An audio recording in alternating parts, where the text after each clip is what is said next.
Hello,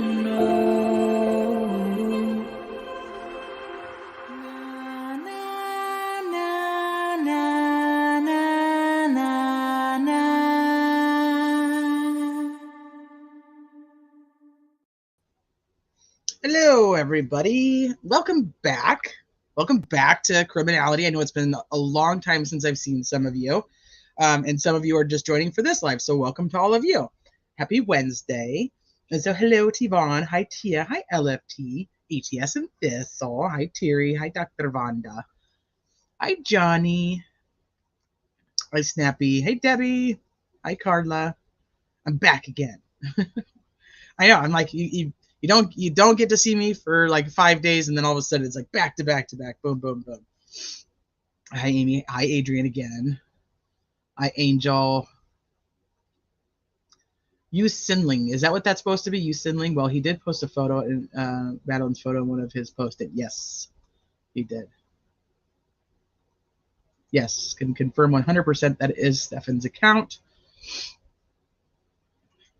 Oh, good. I have some stuff too. I don't know if you probably found everything you need anyway, but I do have some stuff on this case. So if you need anything for that, let me know. I feel like you were in my dreams last night. Oh, Thistle. Because for anybody who doesn't know, I was up till very, very, very, very late. Ended up on a panel at like 2 o'clock in the morning, my time, on one of my faves, Deets on the Street. So, yeah, I didn't get a lot of sleep. I don't feel great, but it is what it is. I want all the things. I want all the things. Okay, well, I'll see. You tell me what you got, and then I can tell you if I have something that you don't, which is very rare, but sometimes. Every blue moon. Every blue moon. Hey, Todd. Okay, so I know everybody's like exhausted. If anybody sees Deets on the streets today, make sure you wish her a happy birthday. It is her birthday, and she was live on a 10-hour live that took her into the wee early hours of the day, so she deserves all the good birthday wishes. Okay, so this case, I have followed it since she went missing, but we have not covered it on the channel. So I know that there are going to be people who pop in who are going to be way ahead, I should say, of things that are happening more currently. I do want to backtrack a little bit and just share my opinion on some things. So we're going to go a little bit back in time, just to when she was reported missing, go over a bit of a timeline and kind of how it unfolded. Obviously, we can't do all of it because we would be here all night. Well, that might not be a problem either if we want to pull a Deets. So I'm just trying to pull up all this stuff on my computer right now. So give me just a second.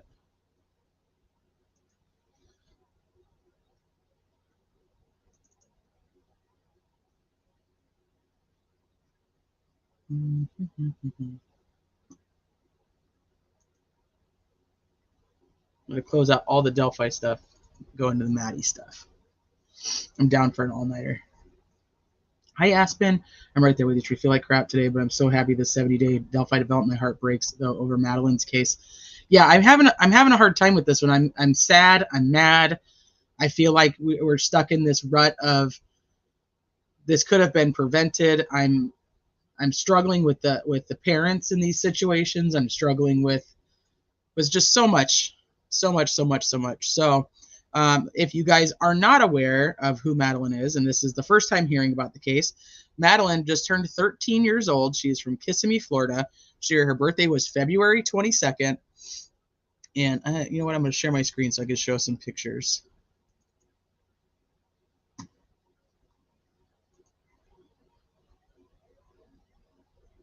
Let me close all these Delphi pictures, though.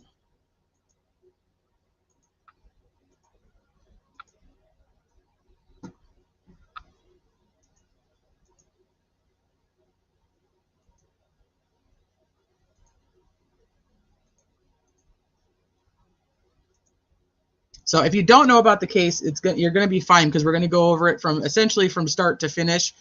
We may miss some of the underlying details of things that have come out during that time. But for the most part, you're going to know anything that you need to know about the case. So if you are not familiar with it, you are absolutely welcome here. You're going to learn about it. So her birthday, February 22nd. And she turned 13. She had her birthday party on Sunday. February 25th. Travis. So this is a photo from her birthday party where she just, like I said, she turned 13. So she had her birthday party on Sunday, the 25th. She was reported missing by her mother the evening of the 26th, Monday the 26th. We're going to watch a couple of interviews that, even if you guys have been following the case, you've seen them, but I'm just going to share them. I'm going to tell you my opinion of them and the things that I see as the red flags for the whole situation.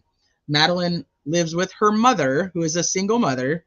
Her mother has had a boyfriend named Stephen Stern on and off for the last approximately 3 years.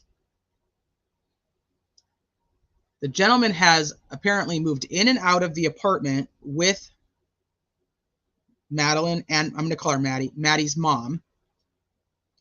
And her mom's name is Jennifer. So she has her birthday party. Remember, she has her birthday party Sunday, the 25th. Monday morning, mom's boyfriend, or as she refers to him as her partner, took her to school or close to the school on Monday morning at approximately 8:30. School starts at approximately 9:30. We're going to go over all of this. A tequila and stay up until almost 3 a.m. for this live. Oh, goodness.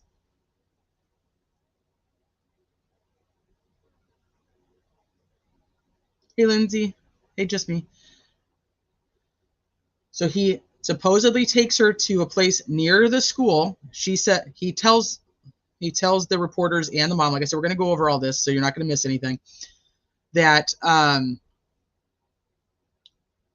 Maddie was embarrassed about his car, so she wanted him to drop her off, not at the school, but, you know, a little bit of ways so she could walk it. Hi, Tammy. Oh, Amy, thank you so much.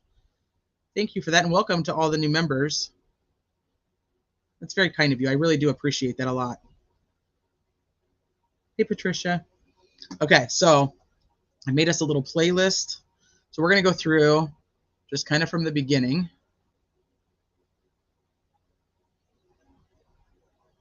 Yes, Todd, I know. This is why I said I'm so frustrated with this.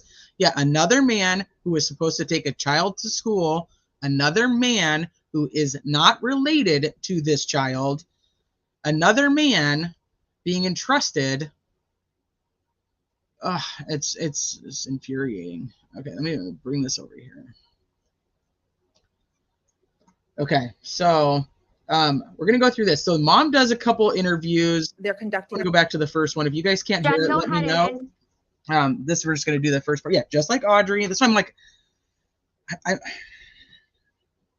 this is Madeline's mom. I don't trust anybody with my kids. I don't trust anybody with my kids.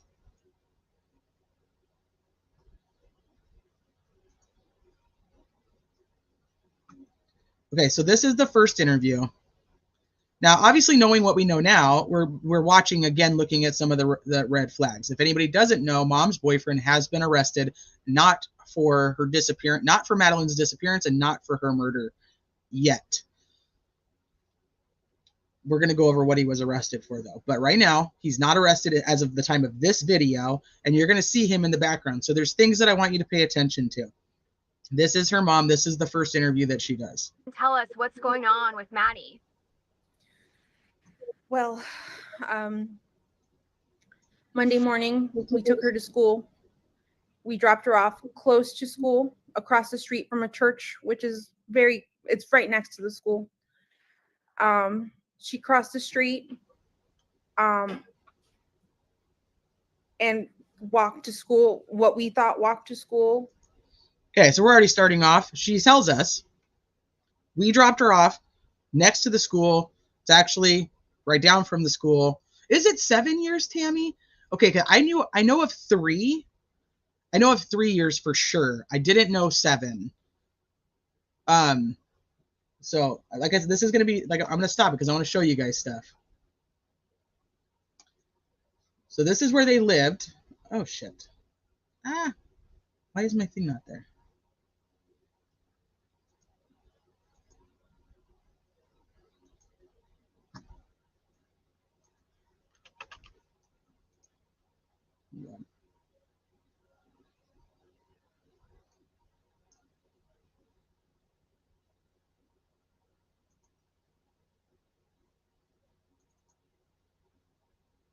Okay.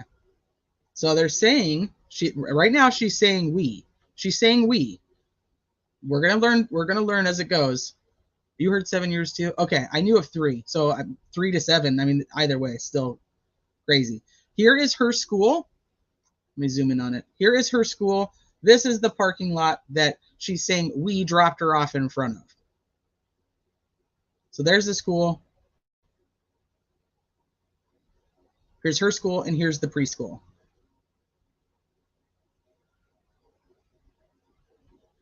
Okay, so we're gonna go back. We'll go back over here.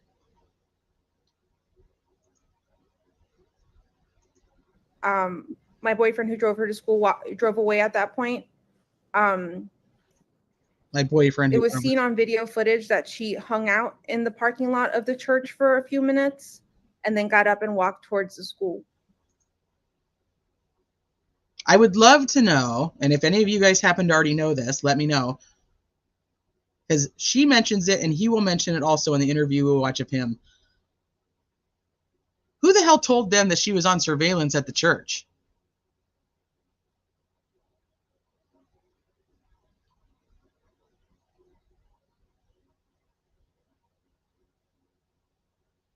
Now I'm invested. He dropped her off so early, wouldn't be nobody at school to even see her. Mm-hmm.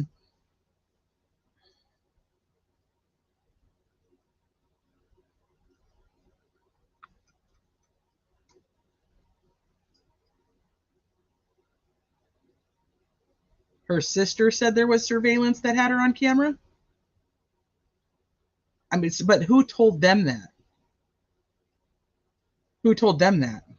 I have that interview in here too, so we can listen to that too, but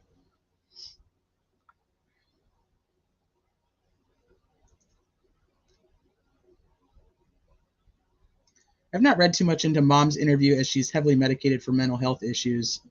So demeanor and stumbling on words could be medications. I have heard that she does have some situations. But she never made it that walk and that was around 9 a.m. when she got up. She never made it to school after that. That was around 9 a.m. when she got up. This is just notes that I want you guys to pay attention to on the timeline. The timeline is very wacky. It's right next to the school. I don't know why she didn't make it. I don't know if something happened on her walk along the way or if she got taken, but she never made it. And that was the last anyone's seen of her or heard from her? Yes. I went to pick her up after school, and she wasn't there. So I started driving around, maybe thinking she took a walk. Maybe she decided to walk to my mom's office, which is pretty close to the school as well. Drove around and I didn't see anything. I drove back to the school. The school was closed. I emailed one of her teachers. They confirmed that she was absent all day. At that point is when I called 911 because I realized something was truly wrong. Have you heard from any of her friends? Has she been active on any social media? She hasn't been active on social media. None of her chats, none of her games. We did contact all her friends. None of them had seen her Monday or heard from her. Yeah, there's no update. And I have to ask this, and I know I hate doing it, but is she the type that would run away? Has this happened in the past or anything? Has she ever threatened to run away? Never. She's never ever mentioned anything like this before, and she's not the type to want to do this. She did accidentally leave her phone on Monday, which is kind of normal for her. She's got ADHD and very forgetful. So she left her phone at home, so there's no way to trace her. They tried tracing her school laptop, but that's off, so it's not pinging to anything. Jen, what is your fear? I know you mentioned she's on games and stuff. Do you think she could have met somebody and tried to meet up with them? She's open to us. She's open with us about, if she's got a crush with anyone, and she told us she had a crush on someone at school. And I looked at their messages. Nothing was weird. I looked at all of her messages, all of her deleted messages. Nothing seemed weird. It didn't seem like she was talking to anyone. So she has a lot of deleted messages apparently that she's looking at. But here's the thing too. She tells them, her daughter tells them that she's interested in a boy at school. Hold on to that. So I don't feel like that's the case. I feel like she may have been taken, because this is not like her at all to just disappear and not tell us, not let us know where she's going or who she's with. Yeah. What are you getting from law enforcement? I mean, are they actively searching for her? I mean, what happens now? I mean, especially that she doesn't have her phone with her. So as far as I know, they're conducting a search around the school. Behind the school, there's a Shingle Creek. There's a wooded path area that you could walk. It's a hiking path. They are going back there with their canine dogs. They've taken a piece of her clothing to see if they can trace her scent. They're also taking their own vehicles. I'm not sure what type of vehicles, but they're going into the woods to search for her.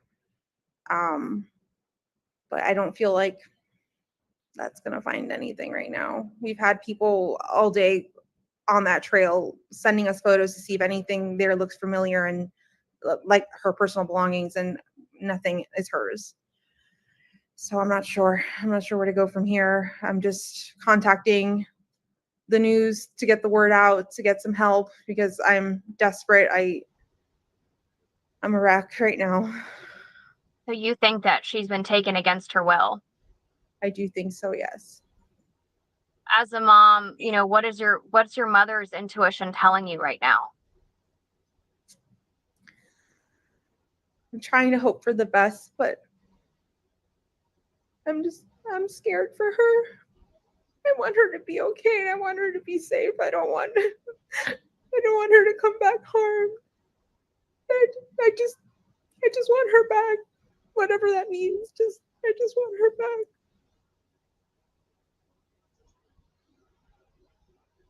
You guys probably already know exactly what I'm going to say right now. Why is she shaking her head no? Is it because she just can't imagine that this is even happening to her? Where's her tears? Are you getting any updates from law enforcement? I mean, Wiped them. yes, they're searching that small area, but have they gotten any hits on any scent or anything like that? They haven't let me know anything. They haven't updated me since I spoke to them this morning. I've contacted them to get some information or to give them some leads, but I've heard nothing back. And Jen, there's no way that she, just being a teenager, was like, maybe had a fight with you or an argument with you and was like, you know what, I'm going to go hang out at so-and-so's house and teach her a lesson. Could that be a scenario? I don't believe so. We actually haven't gotten into a fight in like a few weeks, or arguments or anything like that. If anything, on Sunday, she celebrated her 13th birthday with my entire family, and she had the best day. She was so happy. She showed us all her gifts.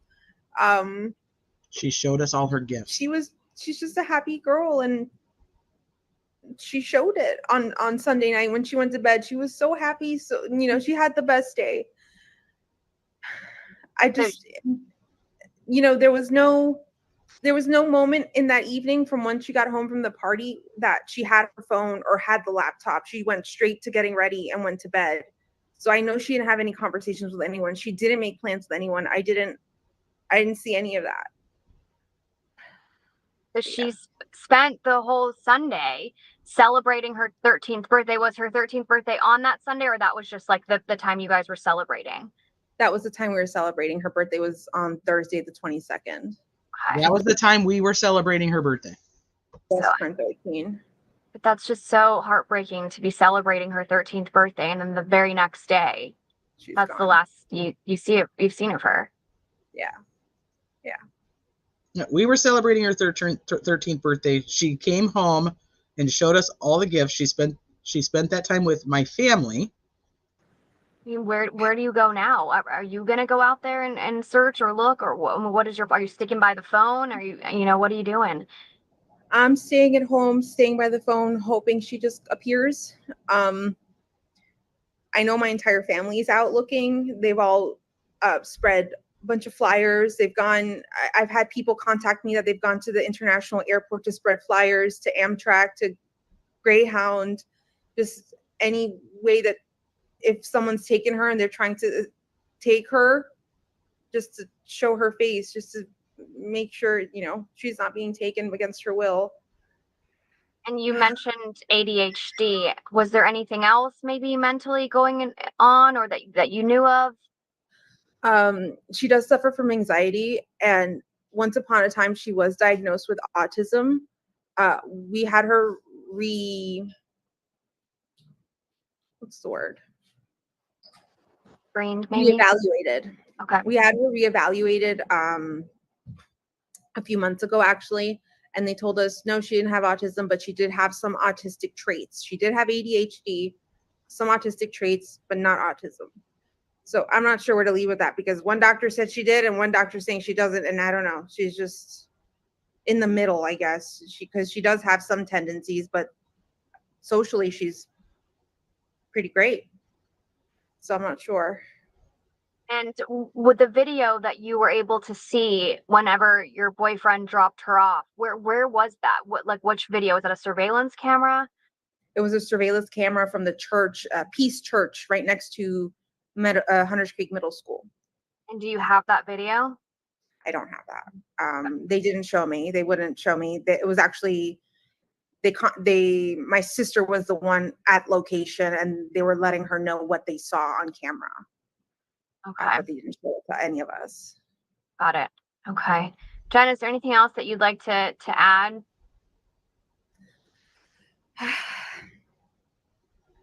Please, please, please, if you have any information, contact me, contact law enforcement. Any information helps. Maddie, if you see this, please come home. Please be safe. I love you very much. If you have my Maddie, please just let her come home. We just want her home.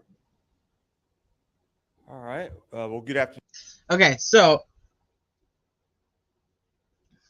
I struggle. I've watched this a few times, so I obviously have my opinions on certain things that were already said. That I'm kind of, what do you say, like projecting out onto the chat. So I apologize for that. But like I told you guys before, I'm already pissed off about this, so I'm not going to be able to hide that very well.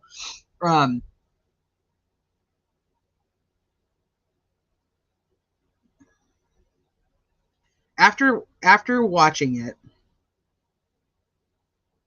do you guys feel her sadness? Do you feel her fear? Do you feel her emotions behind the fact that her daughter's missing?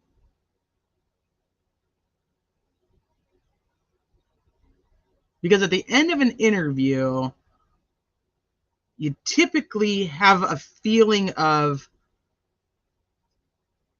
oh my gosh, this poor mom. Oh my gosh, I can't believe they're having to go through this. I don't feel anything after listening to it. And that's why I said I apologize for projecting out what I already think of the interview, but hey, leave it to Bieber.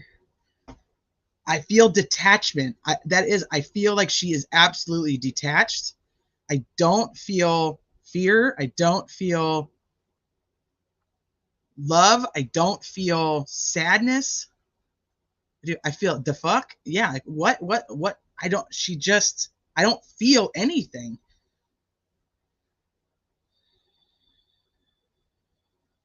Yeah, that's Purple Passion. That's kind of where I'm at. Like we've gone through this enough times. Like we start to kind of, I don't feel anything from her. She's like, I don't think they're going to find anything in the woods. Why? How you know that? Search fucking everywhere. My kid is out there. I don't give a shit where you start searching. Everybody better be searching every fucking where. That's where I'm at. Like, come hell or high water, somebody's going to find my fucking kid. Like, that's where I would be. Like, I can't, and I know that not everybody is me. I get it. But I want to feel something. I want to feel something after I watch that type of interview. And I feel nothing. I feel like she had nothing. That's where I'm sitting with that. Now, I don't want to play this one yet.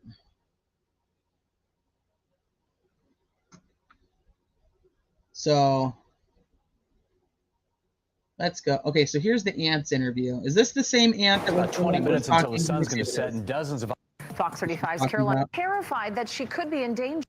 Any family would be alive.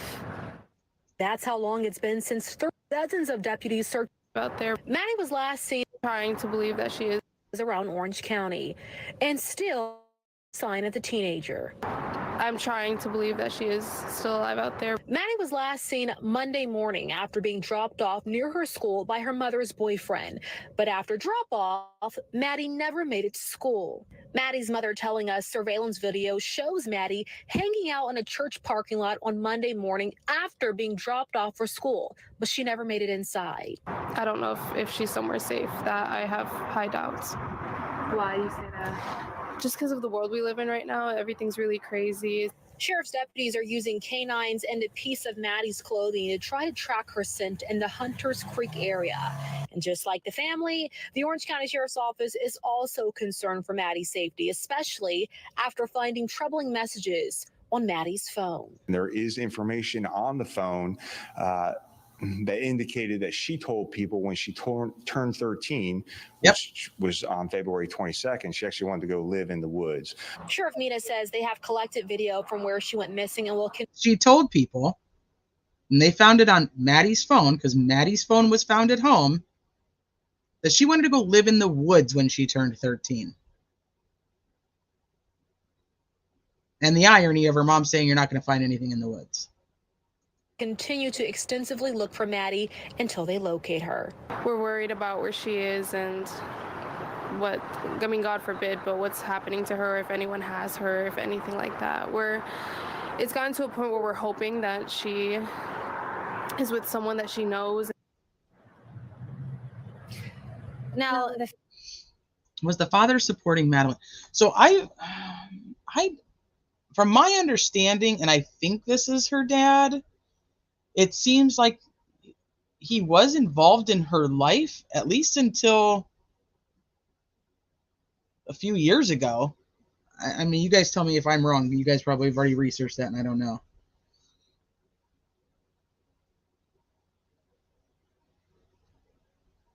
I don't want to show the picture and then it not be him.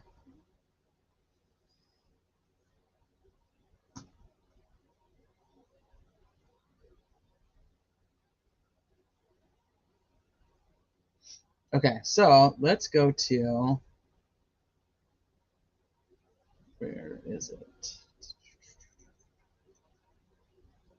We'll start with this one. Good. So the first question. Okay, so now here's her other interview. Yeah, she's not. She's ready to go live in them. And off and on for 2 years, he was back living with his mom and drove up the day of the birthday party. Yeah, I know.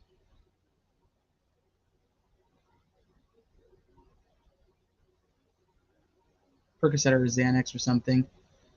Okay, so that's why we're gonna watch the other one. You guys tell me what you just like. Ahead once again, when you walk away from the interview or when the interview is over, just tell me how you feel.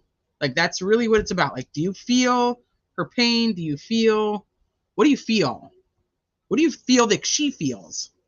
Question is if I can have your first, your last name, and spell them both out for me. Okay. Jennifer Soto, JENNIFER SOTO. Mother. Mother. Jennifer, tell me how you feeling right now. I feel like I can't breathe. All I keep thinking about is, where is she? Is she safe? Is she okay? But we're all a wreck. My entire family is a mess. We're just so worried. When did you first realize, or when did you file a missing report? I'm gonna show this. Like I said, if it's not him, then I apologize. But this is who I understood to be her dad.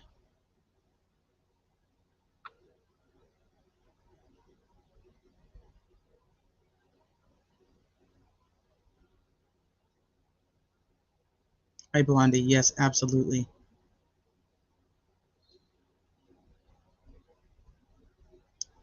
Yeah, this is who that's why I said I was kind of nervous to show it, but this is who I understood to be her bio dad.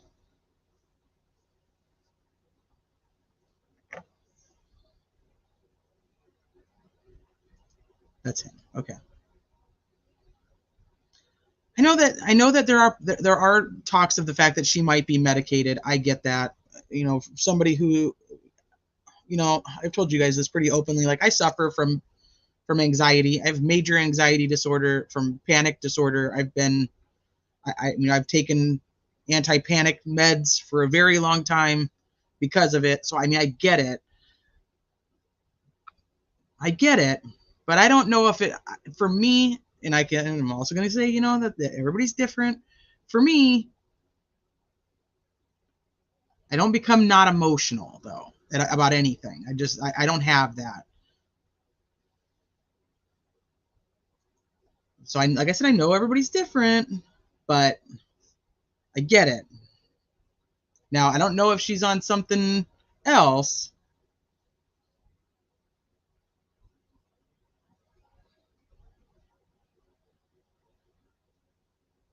Made me tired, not cry.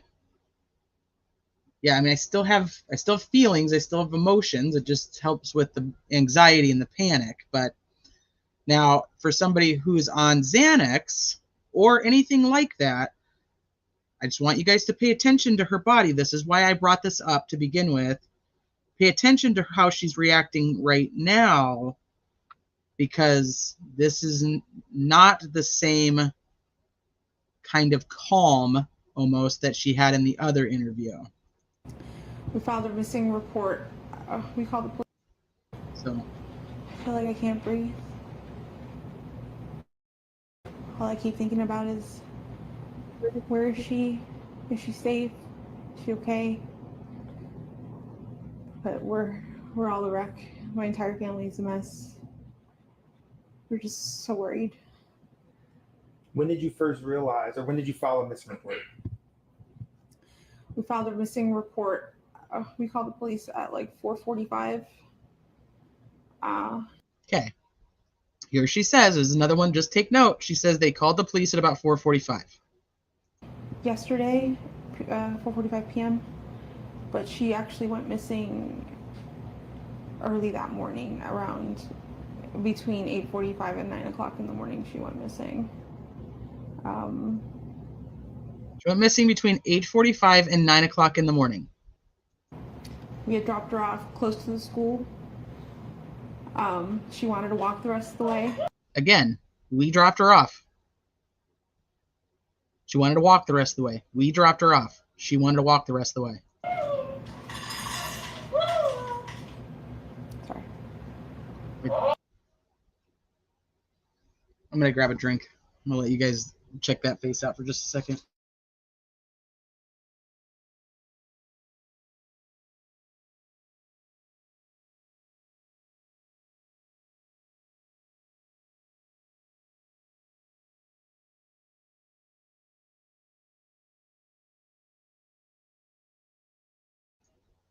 Yeah, time has now changed. Remember, she woke up at 9.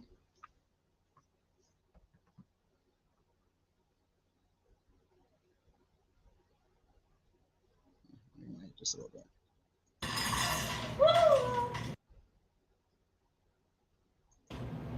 Sorry.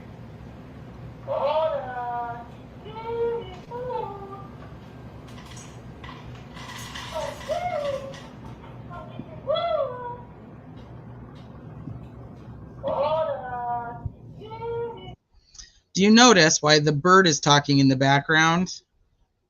Do you notice what she's not doing?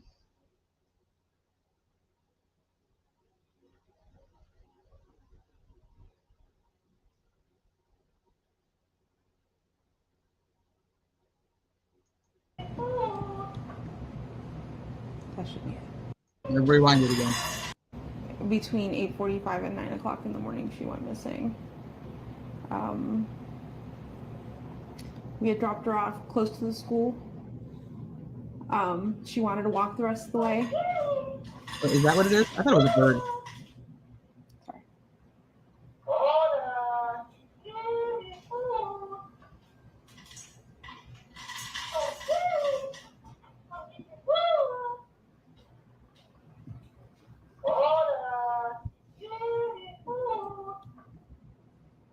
That should be it.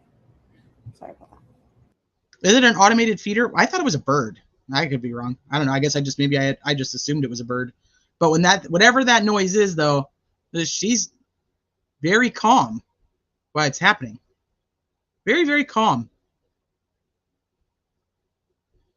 If she stopped shaking, then she started describing this drop off that we did. It's an automated feeder for the bird. Okay.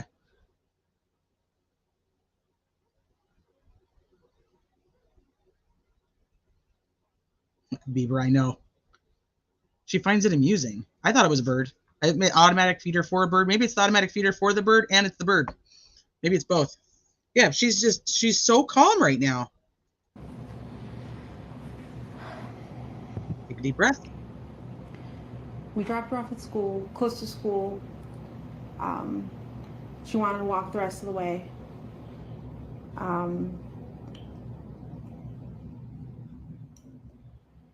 You're repeating. We I'm dropped not her sure off. what I'm allowed to share. We dropped her off at school, close to the school. She wanted to walk. Literally the same thing she said. She's now said it for the third time. We dropped her off at school, close to the school. She wanted to walk. We dropped her off at school, close to the school. She wanted to walk. We dropped her off at school, close to the school. She wanted to walk. You share whatever you feel comfortable. And she said, I don't know what I'm allowed to share. Sharing. I know you had conversations with detectives. Not sure what that conversation is, but whatever you feel comfortable sharing, that we'll put the awareness out there. Yeah, she was spotted walking by the church, by the middle school on the cameras. They saw her hang out in the parking lot for a little bit and then get up and leave. They didn't see a vehicle or anything else. They just saw her walk away around 9 a.m. heading towards the school, but she never made it. Yeah. What has the school said? Have you get in contact with the school? Yes, that they're doing everything they can. They've given me all their resources. The principals called me. They've looked at their cameras. I don't think they've caught anything on the cameras is too far away from the sidewalk. Everything is too grainy, so they can't see specific faces. But they've looked. I'm just waiting to hear anything else from them. Is this normal behavior? Not at all. To just not show up or call or text or anything? Not at all, no. She, from time to time, she will leave her cell phone at home accidentally, and that's actually what happened yesterday. She left her phone at home. She went to school. But that happens from time to time. She's got ADHD. Bring this up again. She's got ADHD. She left her phone at home. She does that often. Happens from time to time. She left it at home accidentally. Why couldn't she have left it at home on purpose? Can't track her without her phone. The same thing. Her memory. She's very forgetful. So yeah, there's no way to she's very forgetful. Track her right now because the detectives now have her phone. But this isn't normal behavior now. What was the last thing, I guess, the conversation that you two had, you and your daughter? We spoke about her birthday party. She had a birthday party on Sunday. If you guys didn't hear the question, the reporter asked her, what was the last conversation you had with your daughter?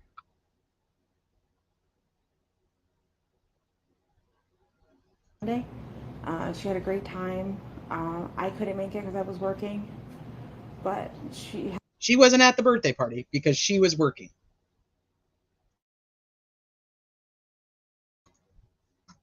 She wasn't at the birthday party because she was working. I'm not a single mom, so I'm not bashing anybody who's single momming. And I want to know from all you single moms out there, how many times does your child have a birthday party that you don't attend? Not your older kids who are out with like their buddies and their friends and doing that kind of stuff. Your younger children, how many times, single mom, how many times Have you missed your child's birthday party?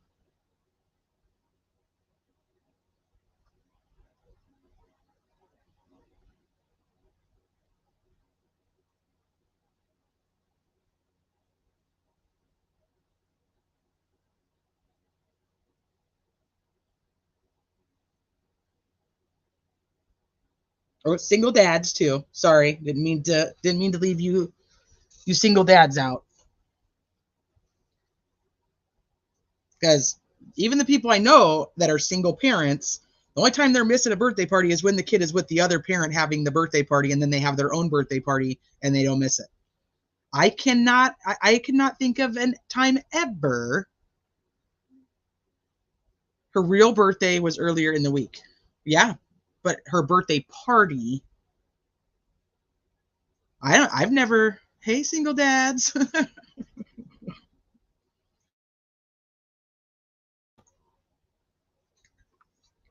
Why would you, I've never happened to me. Like I said, I've not missed my nieces or nephews' birthday parties. Nope. I don't miss anybody's damn birthday party if I can help it. Not the little people. This is when they're making all their memories. I cannot believe anybody missed their kid's birthday party. But if I'm wrong just because of my own biases, then let me know. So, but remember before, she was talking about the whole we thing. But then she came home and then she showed us her birthday gifts. So she adds them both into the birthday party, takes them both away from the birthday party, and says when she came home, she showed us her presents.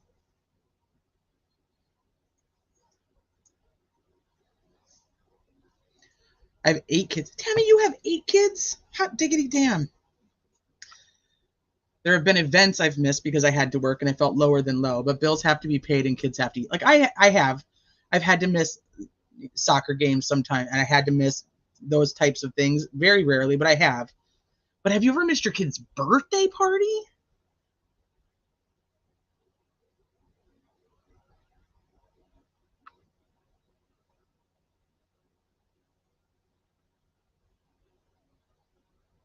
I get, like, her birthday was on the 22nd. The party was on the 25th. I get that. I absolutely understand that she could have had a birthday dinner with her on her birthday. I get it. But I've never would miss my kid's birthday party. I just don't. And like I said, if I'm wrong, due to my own biases, feel free to tell me. And if you're watching on replay and you feel like I'm wrong, I know you'll feel free to tell me in the comment section. I had an amazing time. She was so happy with all her gifts. I told her good night, and yeah, that was it. I was the one who took her to school in the morning. That was my partner. No more we. Yeah. No more we took her to school. That was my partner. Navy. I don't know if that counts. And I should exclude that. That's not really a fair one.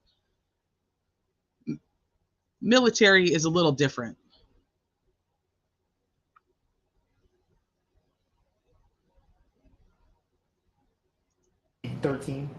She's 13 years old. Yes. 13. Madeline.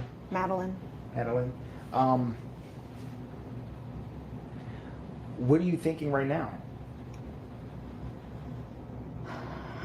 Shake. In my heart, I feel like somebody took her.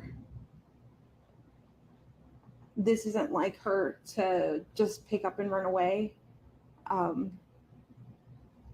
just not go to school. I don't know what to think. The friends' parents, you've contacted and Everyone. went through every single person? Everyone that we know that she knows, we've contacted them all, reached out to them. The parents have gone out to search and look for her as well. And we haven't come up with anything yet. I've seen a lot of posts on Facebook, Hunters Creek, rants and raves and what have you. Did people say that they were going to conduct some type of like search party or anything? A lot of people have asked me to volunteer, like if there is one, if they can do one. I have people passing out flyers, going to every store in that vicinity, gas station, church. I think people were being stopped in the street this morning in front of the school to see if they've seen anything, if they've heard anything. My family they're going all out right now. Okay, I'm gonna answer a couple questions here. Did she go missing Sunday or Monday? Well, as of right now, she was reported missing at 8 p.m. according to law enforcement on Monday. We're gonna go through that whole timeline, but there's a lot of speculation about what happened Sunday going into Monday. And then Travis, I'll answer your question. I think there's a lot of speculation around all of this right now, but the biggest thing for me and why I'm going through it and what I want to point out is the timeline. The timeline isn't making sense, and I think that's going to be her undoing. Now, should she have seen it? I'm going to struggle with this because of what I know now, like, that he's done. I'm going to struggle with this. Should she have known?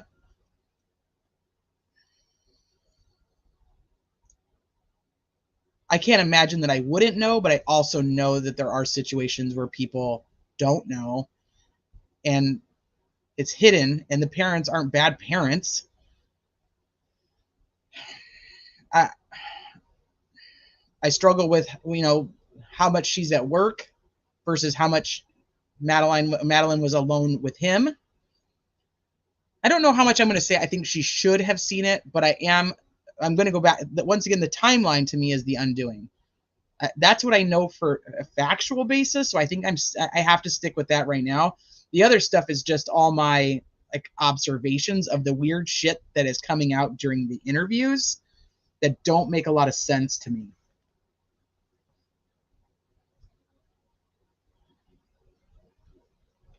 I think that's where Gabrielle, that's a great point. That's where a lot of the speculation is coming in, is her timeline is garbage.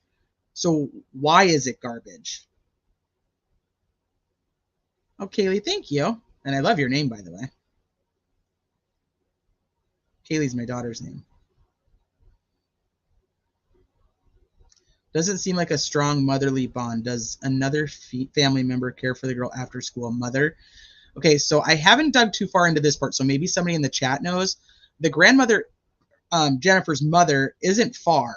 I don't know exactly how close, but I know she's not far. And I know she works near the school. But I don't know exactly where she lives.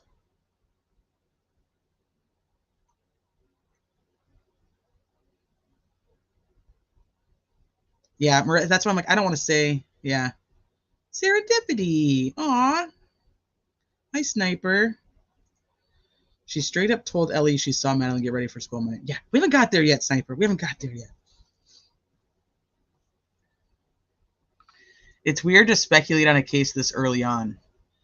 I think with the amount of information we already know, and then, like I said, looking at the timeline, I'm struggling with not speculating, to be honest with you. I don't know if that's, like I said earlier, that's my bias coming off of Audrey and Elijah's cases, just what the heck, what is going on with these freaking parents? And maybe I'm putting that out there into the universe, and maybe this will all come out and it's just like she was medicated, and then I'll be wrong and it'll be what it is. It's very weird. To me, her behavior completely changes when Stefan is getting interviewed and her focus is solely on consult. Yes. No, it's okay, Sniper. I know. I'm there with you.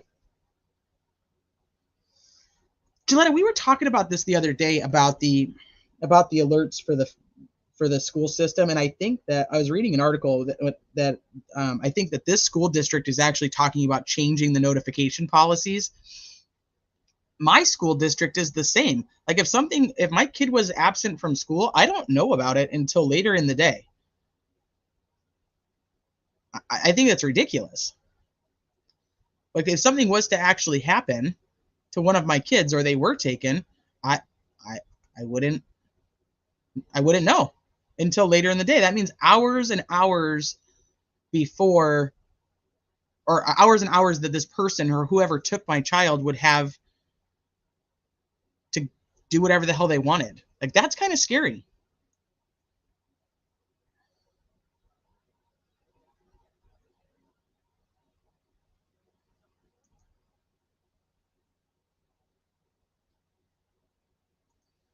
I get a text and then a call, then an email within 1 minute by 10 a.m. He has to be there by 8. Nope, I don't. I don't get anything until the afternoon. Yeah, the high school ones, it's a text message like late at night. But I don't hear, I mean, I don't, my little one, and that I did this with my older two when they were little, I won't leave the campus until he's in the classroom with his teacher. So even if he's on the playground playing with his friends, like I'm that helicopter mom off on the side of the playground just waiting until the bell rings and he's in the classroom.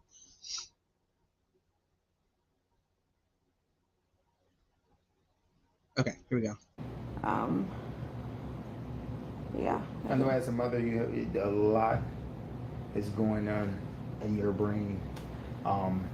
So much. To bring her back home. What have the law enforcement told you that you are able to share?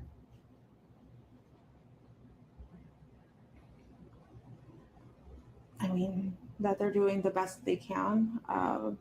They've had detectives come out, interview us. They took a piece of her clothing for the canine dog to see if they can sniff her out. I'm not sure when that's being. If they could sniff her out. They took a piece of her clothing to see if they could sniff her out. I don't know. I found that weird. Maybe that's nothing, but that one I was like, being done. Do you have any inkling where she possibly could be?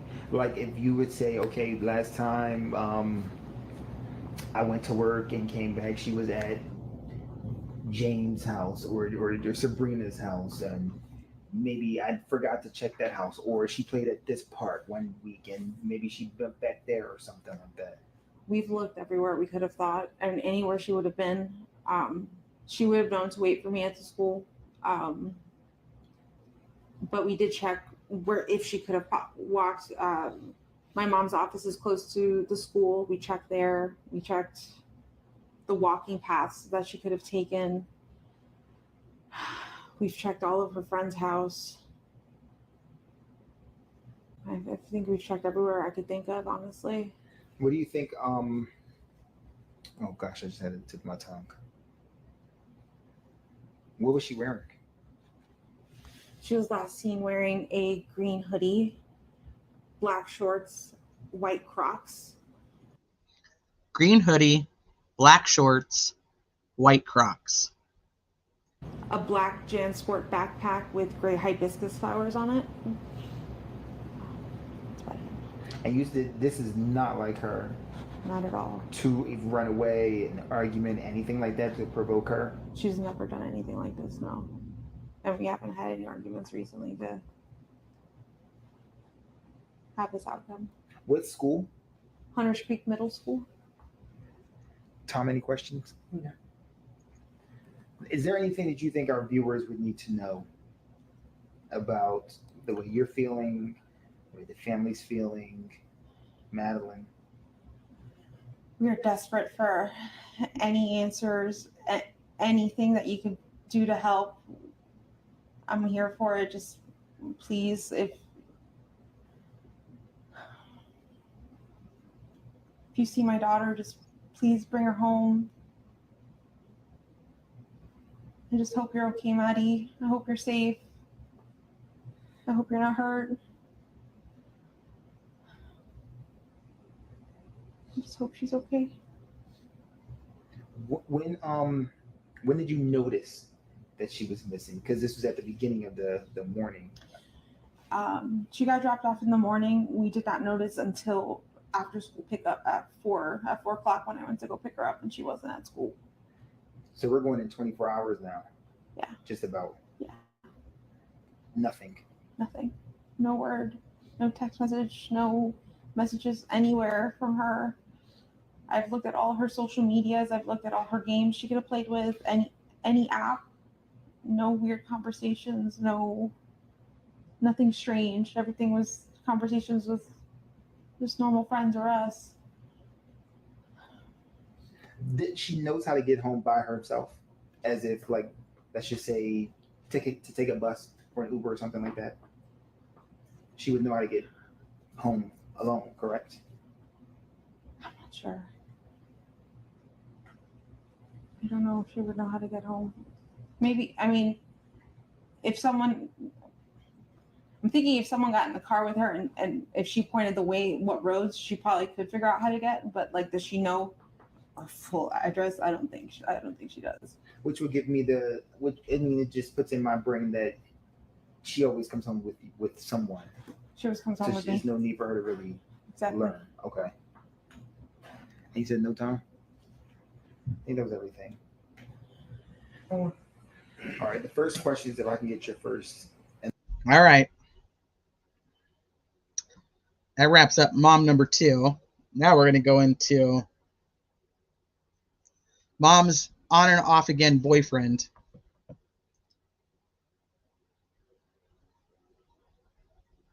And last name, and spell them both out for me. Stephen Stearns, Stephan Stearns. All right, so Stephen, you seem very emotional right now. Explain to us. I dropped her off. Everything looked fine when I drove away. It's the last time we saw her. What were the conversations that y'all had in the car when you dropped her off? Did you hear that? It's the last time we saw her. I dropped her off, and that's the last time we saw her. Such a weird. There's so much weird to this whole we thing. Not much. She was asleep for most of the way. And then she got home at about what did she say? About 8:30-ish. Shows them all their presents and just goes to bed. She doesn't play on her phone, doesn't play on her school computer, just goes to bed. Yes, Travis. Well, he's not charged with it yet. But yeah.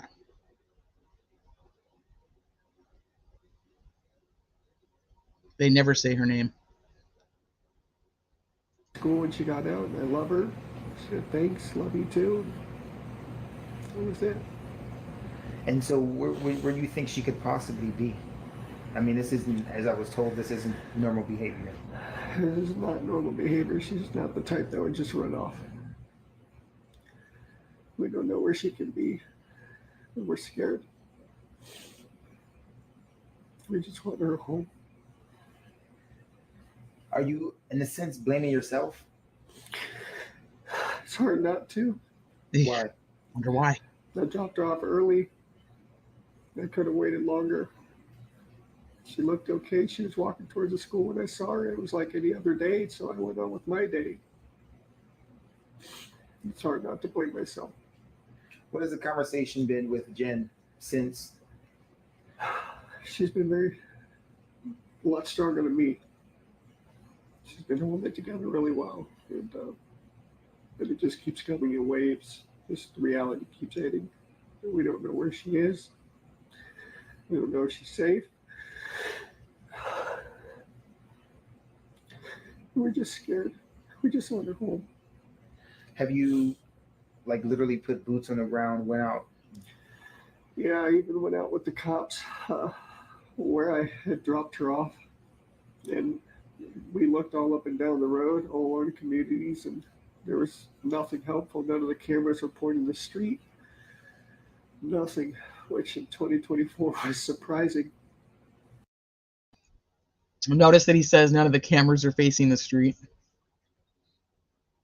He was driving around looking at cameras to see if they're facing the street. I think that's probably true, just not in the context that he's implying. The church across the street had some cameras, and they mentioned seeing her waiting around in the parking lot for a while before moving on, and that was it.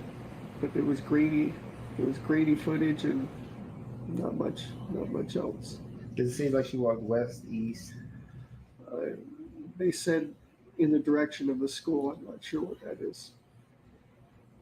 What was the language? Not language verbally, body language, when you dropped her off? Did she seem happy? Was she Happy. like, I'm going to meet She my was friends? happy. She had a happy weekend. She just turned 13. She had her 13th birthday party.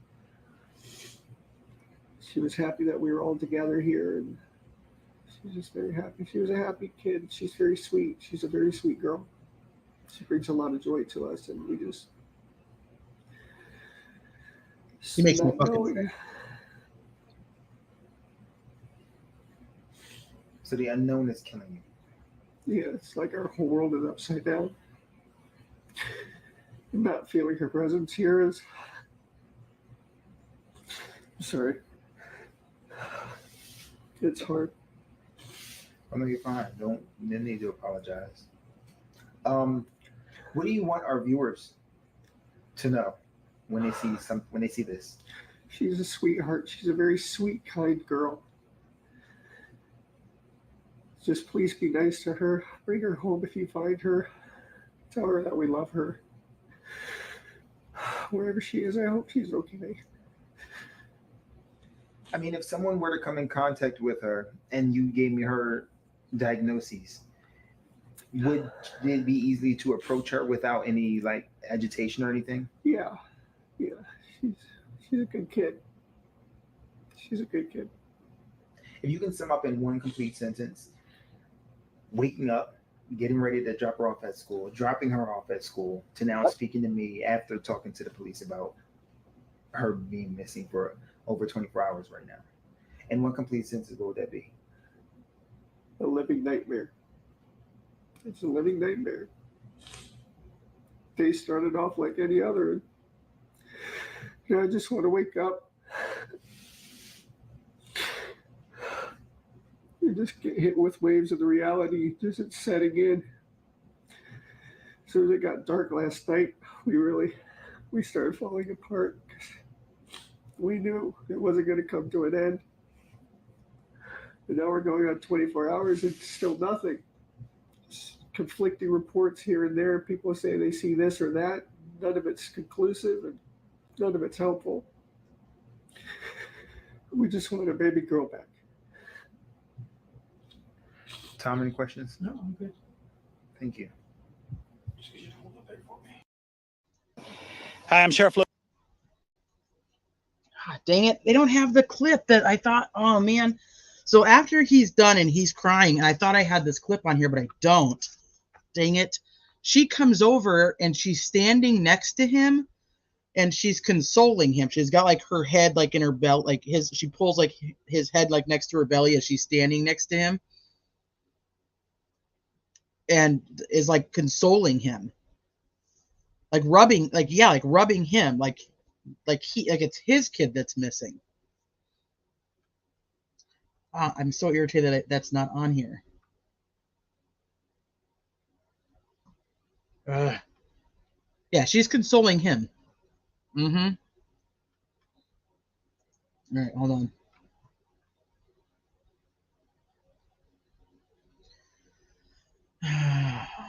That guy, he makes me physically ill. So I'm going to tell you guys what I think, and you could agree, you could disagree. You guys know how I feel about that. I do think he's sad. I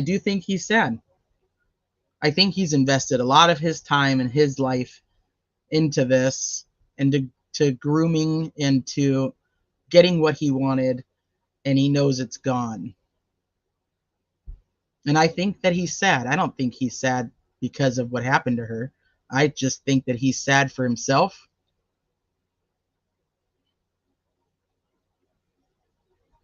And I think that he's thinking, well, shit, I'm going to get caught or I'm going to have to start over. And that's what I think. And I think he actually was sad.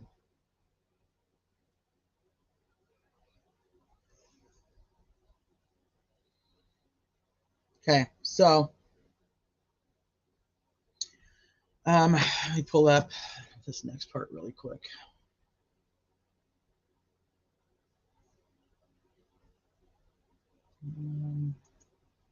Where did I put it?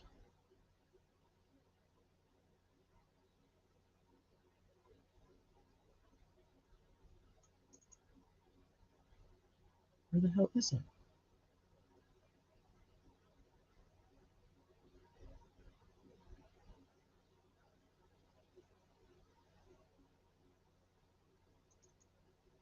I swear I downloaded it.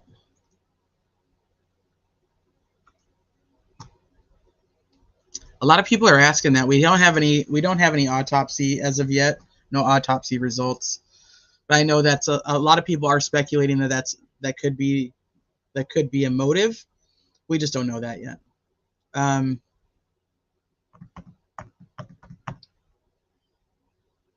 That's fine. I'll play this next one. Then I gotta find. I don't know where I downloaded this freaking report to.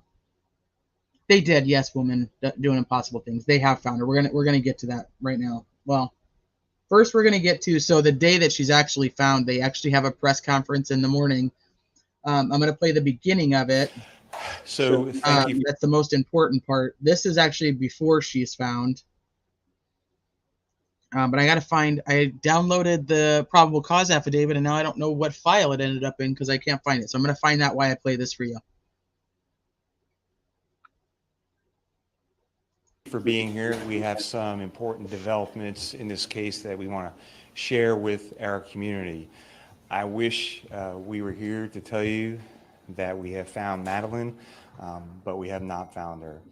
Last night, detectives from the Kissimmee Police Department met with Madeline's mother, and they had to tell her the very devastating news that although we have not found Madeline, we are now confident that she is dead.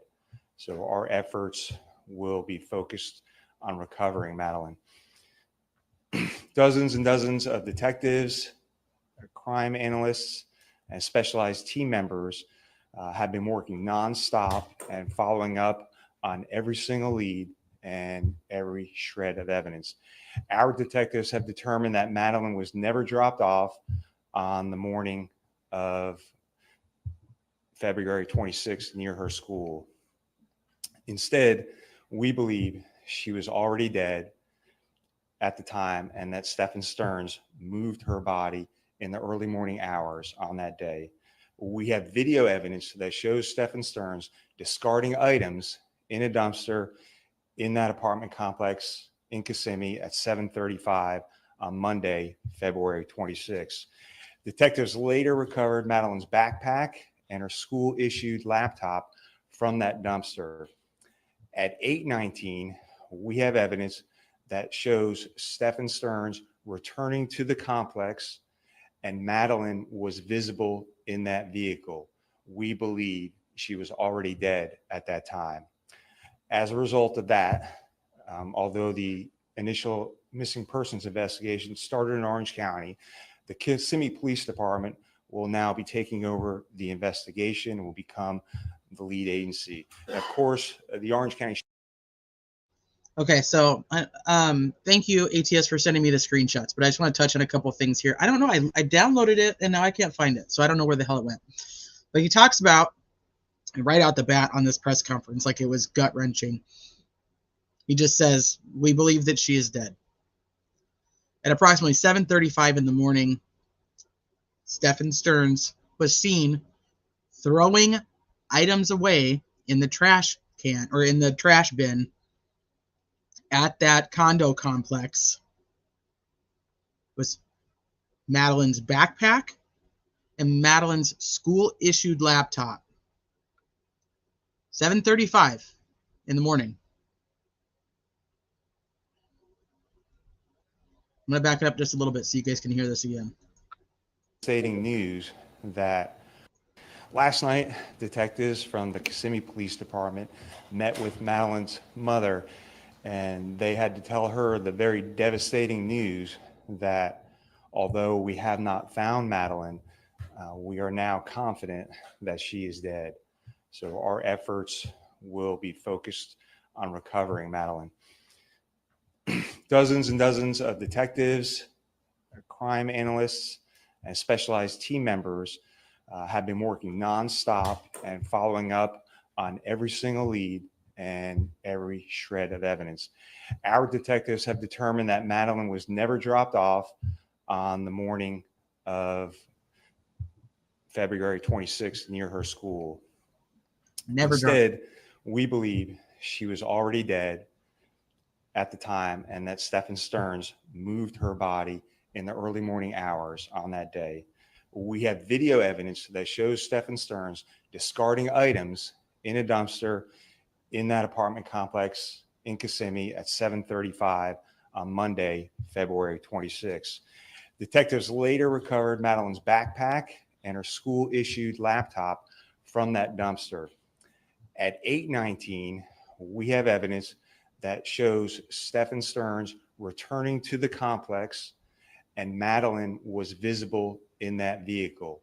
We believe she was already dead at that time. As a result of that, although the initial missing persons investigation started in Orange County, the Kissimmee. Okay. So at 8:19, they have him on video surveillance returning to the complex with Madeline in the car.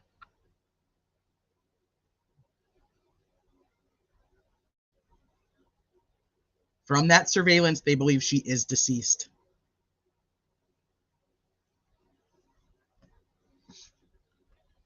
So let me pull up.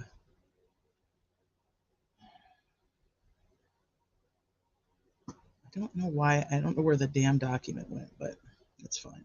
We'll just use the screenshots. It'll just be a little bit more complicated to make sure they're in order.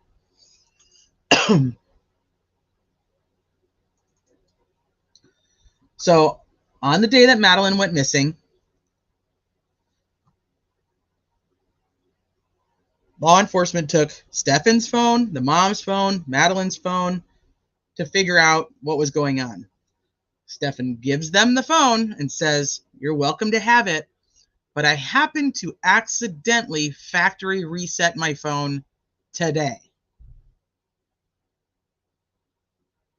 On the 26th, the same day that she goes missing, this guy accidentally factory resets his phone.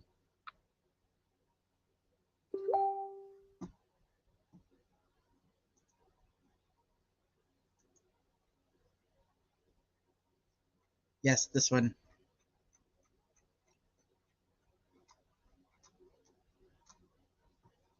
So this is what ATS just sent me. So let me see.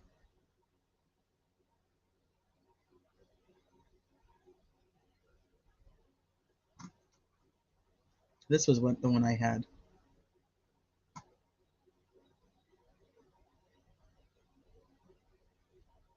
Okay, so this is from Stephen Michael Stearns. I don't know if you guys can see this. Let me.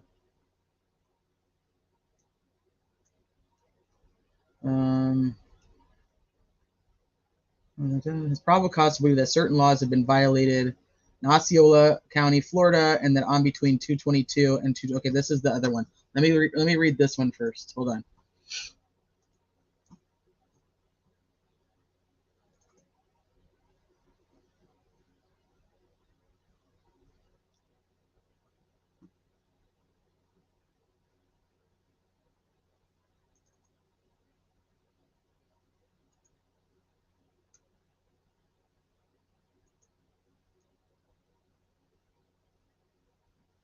Yeah, you can accidentally reset it. Just accidentally resets the phone. It's not loading. Oh, there we go. Okay, hold on. Okay, so this is the emergency warrant request. Kissimmee Police Department are waiting to immediately, directly, instantly, and at once, without delay, proceed on this search and arrest warrant in compliance with the 9th Judicial Circuit warrant signing procedure. The Kissimmee Police Department recognizes that an emergency is an unforeseen combination of circumstances that calls for an immediate action. The location of the suspect is, I'm totally doxing that address. I'm not really sure if I care, and the facts justifying the emergency are in custody. Digitally appears the affiant. Okay, this. Well, maybe it is the same thing then. No, wait, it looked different. This is in Florida, Kissimmee, Florida.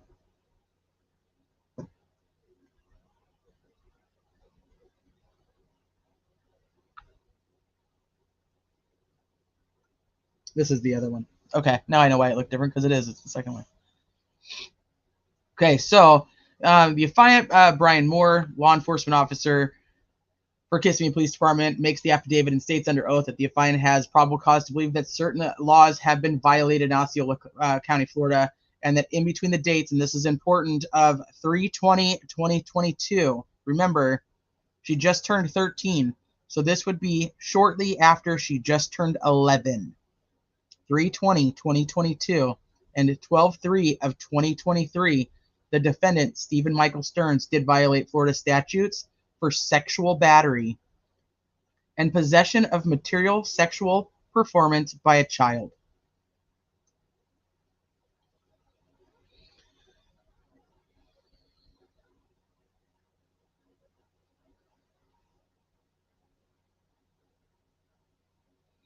The mother advised her daughter's stepfather, Stephen Stearns, picked her up from home and dropped her off at Hunters Creek Middle School on February 26th. The mother then went to pick up Madeline from school at dismissal and learned Madeline never showed up to school. An interview was conducted. Now we have this from the news outlet where it's actually unredacted, and it's more important when we talk about the timeline, so I'm going to bring it up.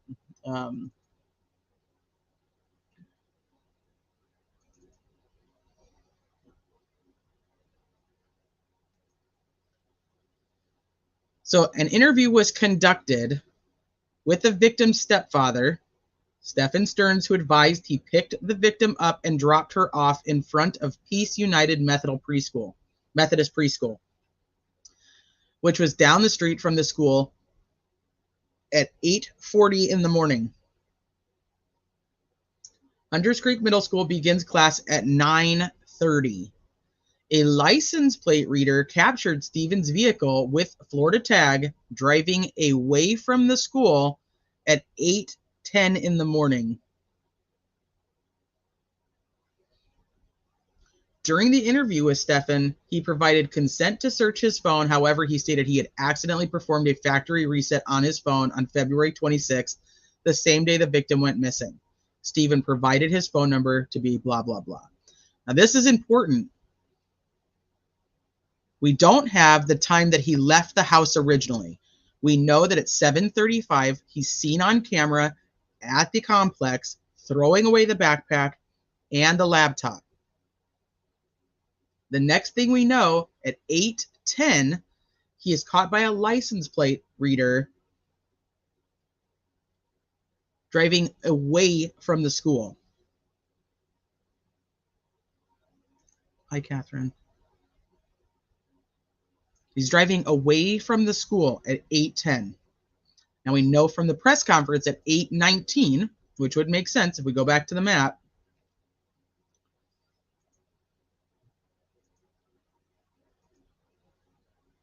From home to school.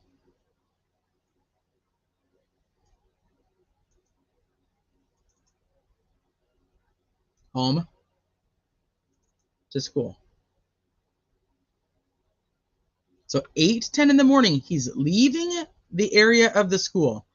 He arrives back at the complex at 8:19, and that is when they see her deceased in the vehicle.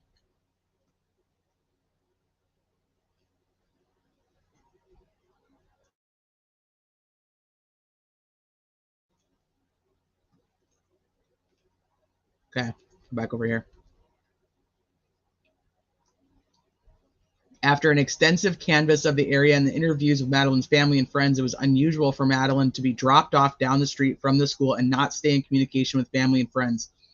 Upon reviewing the contents of Stephen's phone, this is a very big trigger warning. Very, very big. I've never seen anything like this put into an arrest affidavit in all the affidavits I've ever read. So this is a lot. It's a lot. It's a nausea-inducing document. 1000%. Upon reviewing the contents of Stephen's phone, several images and videos were located which depicted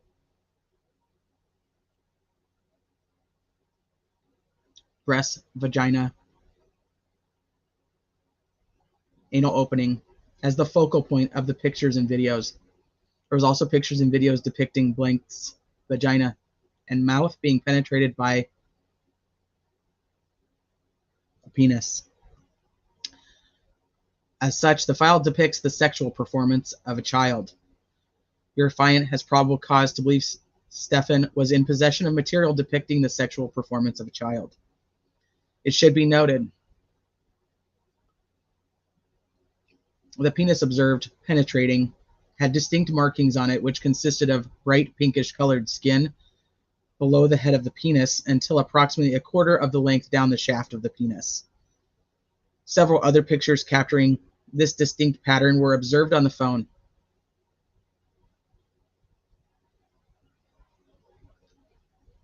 Further, as your affiant was reviewing the pictures and videos, I was observing several different pieces of clothing to include pattern underwear, shirts, blankets, and sheets.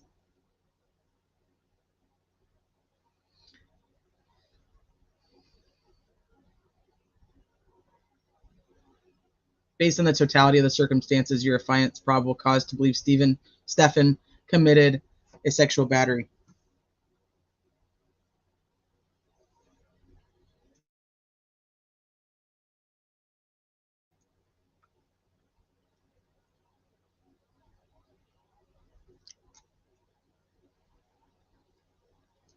From the phone that they confiscated from him, they have these images starting back from March 20th of 2022.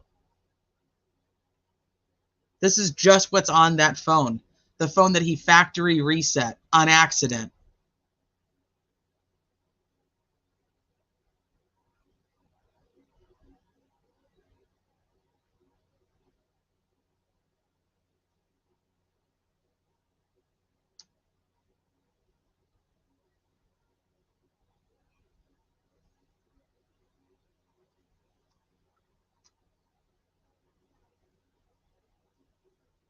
Now, I think everybody knows why she wanted to go live in the fucking woods and why living in the woods was a better place than living in her own home.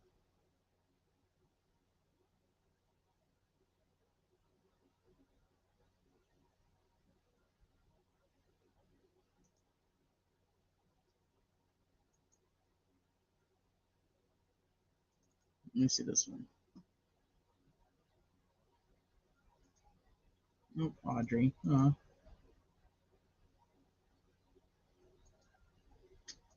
Dang it. It's not that one.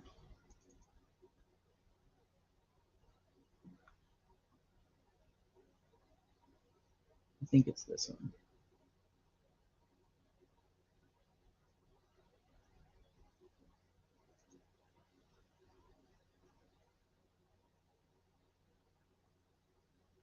I think it's this one. Okay, so this is the second part. So this is sexual battery for victim under 12 years, familial. Find the mother advised. Once again, same thing. An interview was conducted with Stefan. During the interview, Stefan provided consent to search his phone, even though he'd factory reset it that day.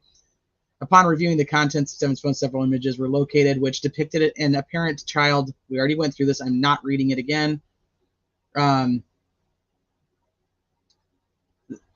They identify that it is her based on her birth date. The metadata from the images and photographs described above shows that in August of 2022, Stefan inserted his penis into the victim's mouth. A warrant was previously obtained for a sexual act that occurred after the victim turned 12 years old. This warrant is to charge the act that occurred before August of 2022 when the victim was 11 years old. It is a different crime, hence another affidavit for the charges.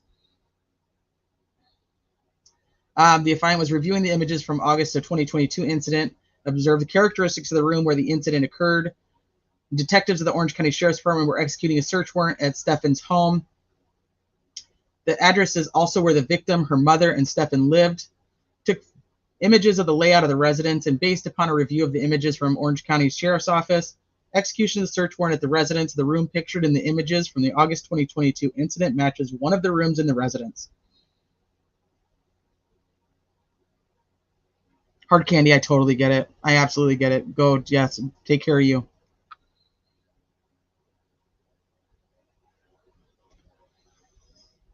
Matches one of the rooms in the residence based on the totality of the circumstances. Your affiant has probable cause to believe that Stefan committed a sexual battery act of a victim under the age of 12.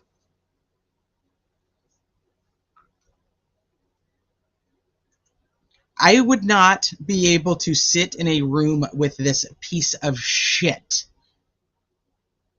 and not cut something off.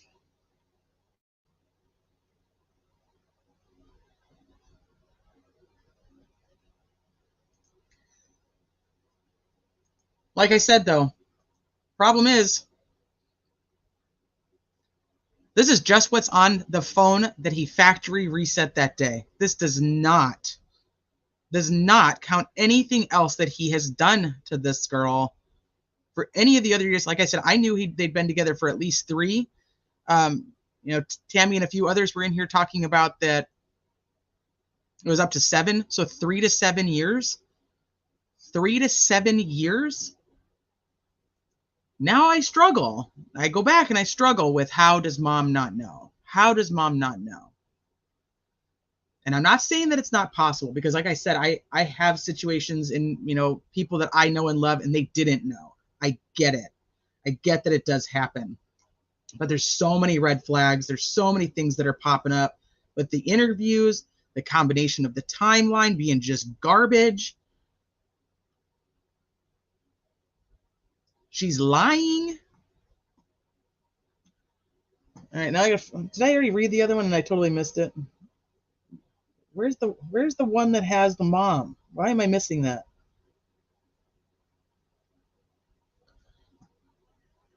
I know, Tia. I know. That's why I said I wasn't even going to talk about this case, because between this and Audrey, like back to back, I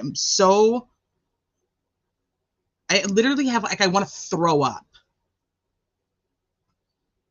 Where's the one with the mom? Did I read it and just not even pay attention to it? I don't even want to bring these back up. No, they're not in this one. Where is that damn screenshot? Hold on, let me find that screenshot.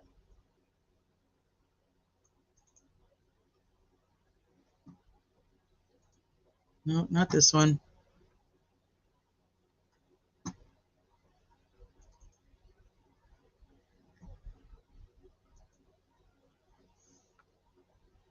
Here we go. It's blurry because it's from the news channel, so I apologize for that.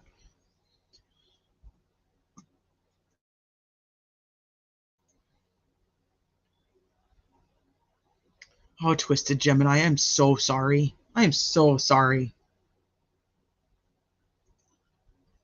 Shelly's Flowers, that's what I mean. Like, I get, like, there's a lot of time where these people are left alone and they're not there, because you have to work, you have to provide for your family, and they scare the shit out of the children so that they can't tell, because the fear is greater if they tell. Okay, so investigation reveal. Okay, so February 26th, this is Deputy Joseph. Like I said, it's kind of blurry, so I apologize for that. I don't have a cleaner version.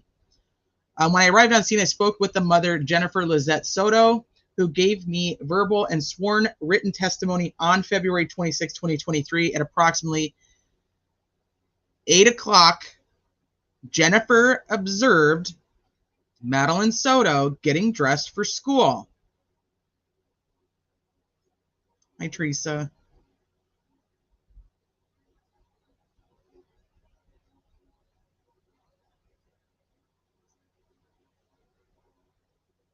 Okay, Tia. No, I get it. I know. I get it. They do, and they use shame and embarrassment to intimidate. Oh, yeah. Oh, yeah. Yep. Here. So she's saying. So now all of a sudden, she saw her. She saw her getting dressed for school. And Stephen Stearns took Madeline to school, dropping her off at the intersection at the preschool, the Methodist preschool. Jennifer went to Hunters Creek Middle School in an attempt to pick up Madeline at approximately 4 o'clock. When she discovered Madeline did not make it to school, in an effort to find Madeline, Jennifer looked through the neighborhoods near Madeline's school and went to her mother's business office located at this address. I later spoke with Stephen Stern, who stated in a verbal and sworn written statement the following: that between 8:25 and 8:40. Thank you, Maligator. I appreciate that very, very much. So why didn't she drive her? Between 8:25 and 8:40, Stefan dropped Madeline off 1 block away from her school. He watched Madeline leave his vehicle and walk toward the direction of the school, and Stefan was driving away.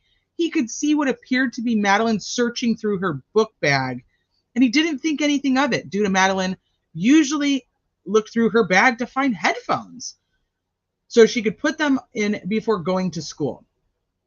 It's weird because I drop off my kids, they're normally taking out their headphones.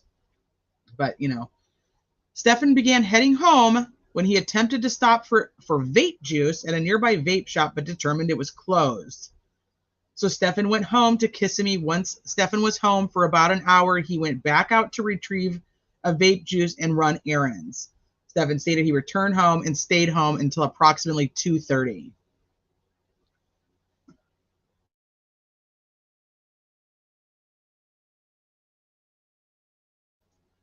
They visit the grandmother's house, which is close to the school and the house, and where Madeline's house is. And there was no results.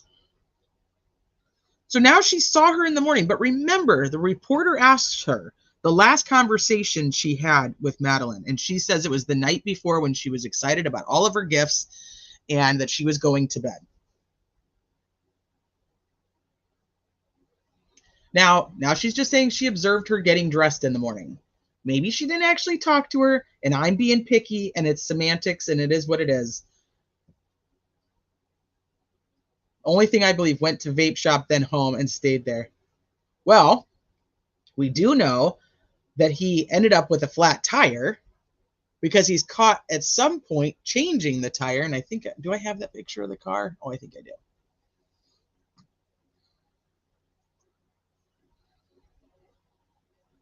So here we have him driving around, and here he has a spare tire on his car. And it said that he had stopped to change a flat tire.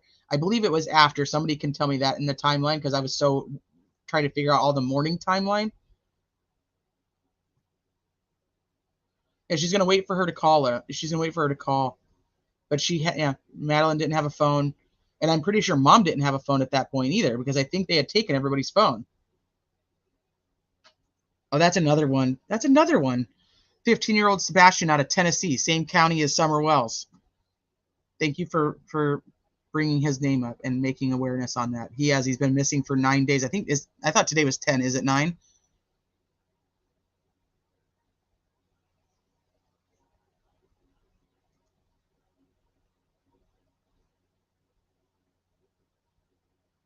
The mom stated she was running late, so she called him to take her to school. What on earth was she going to use the headphones with if she left her phone at home? Another type of music player? Well, maybe he's trying to act like he didn't know that the phone was at home. I don't know. I hate it, Chelsea. I'm going to be really honest with you. I hate it, but there was something that I was like, you know what? People should know. People should know what this piece of shit did. And as much as I don't want to read that crap, I don't even want it to be true, more so than I don't want to read it. But I'm like, she doesn't deserve for people to not tell what happened to her. Like, that's where I don't know why I feel that way, but that's how I feel about it.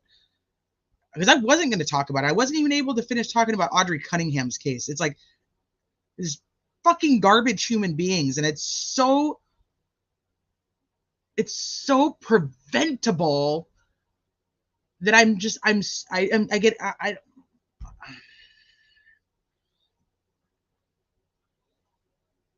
just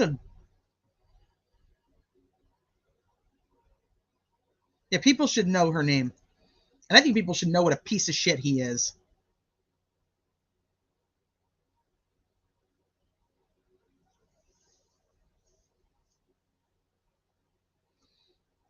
Raw ethics, I have not covered it on the channel, but I was actually talking to some of the wrenches about it earlier, and I had some red flags in that interview too. But I don't know enough about the location and the case besides it being out of Summer Wells, same county, I believe. But I will look more into it and cover it for sure.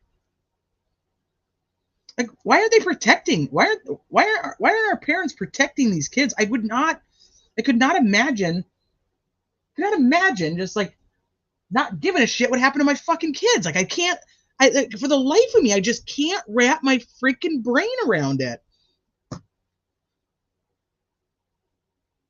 He's missing from Sumner County. Thank you, Muscles and Mesker. It's so good to see you.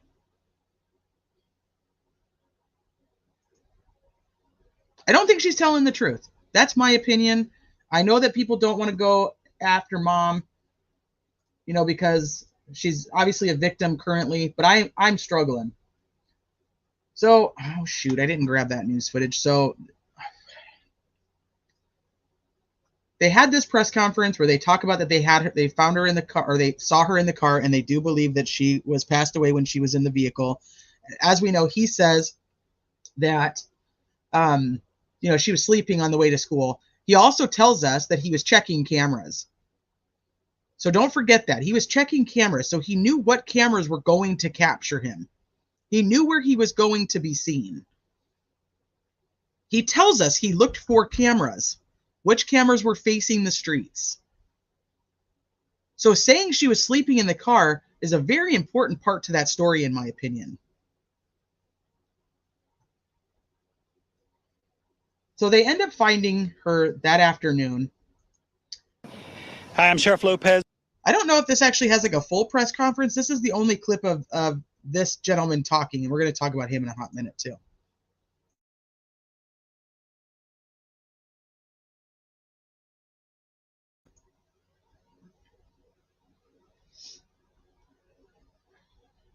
With the Osceola County Sheriff's Office. Today, here on Hickory Tree Road, you know, we had different agencies checking different areas for our missing person. A tip led us to the area of Hickory Tree Road, about 1.5 miles from here, where someone potentially said that they saw some involvement in the case. So what we did was we sent our units out here, and we did discover what appears to be a body. What happened was he was caught changing that tire. So the first photo I showed is the one from the traffic cam that picked him up. The license plate reader picks him up, right?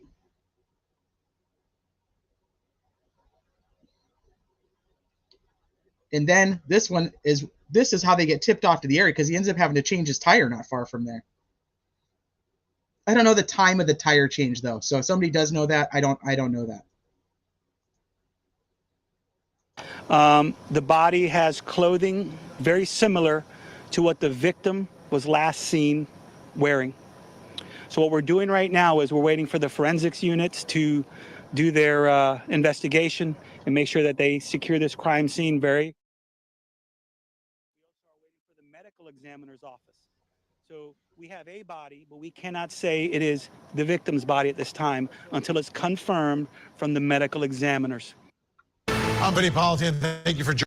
So they do end up confirming, I believe it was yesterday, they do confirm that the body that was found was Madeline's. Oh, you can't? Okay, perfect. Yeah. Somebody was like, you're going to get caught right here on camera changing your fucking tire, you piece of garbage. We know what you did. So the Osceola sheriff was posting to his Instagram page a couple of days ago, him visiting a senior, I think like a senior home, doing some type of PR posting on his Instagram about what a great sheriff he is. I believe there's an election probably happening soon. And the sheriff accidentally, in the group of photos that he posts on his Instagram, posts a photo of what is to be believed to be Madeline's body when she was found.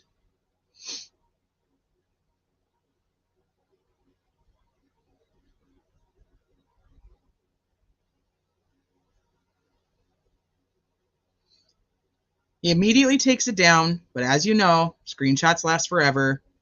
They have made it to Facebook groups. People have posted it. You cannot see her face. Hi, Kaleida Hope. Lotus, how could that happen? I know.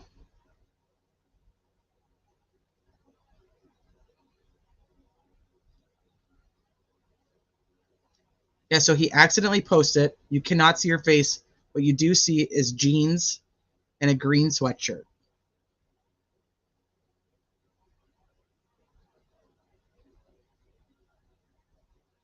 So he says in that press conference she was found in clothes similar to what she was reported missing in. Remember, her mom states she was wearing a green sweatshirt, black shorts, and white Crocs.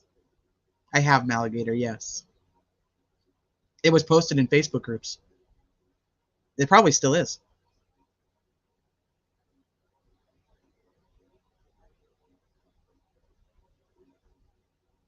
Raw ethics, it's never ending.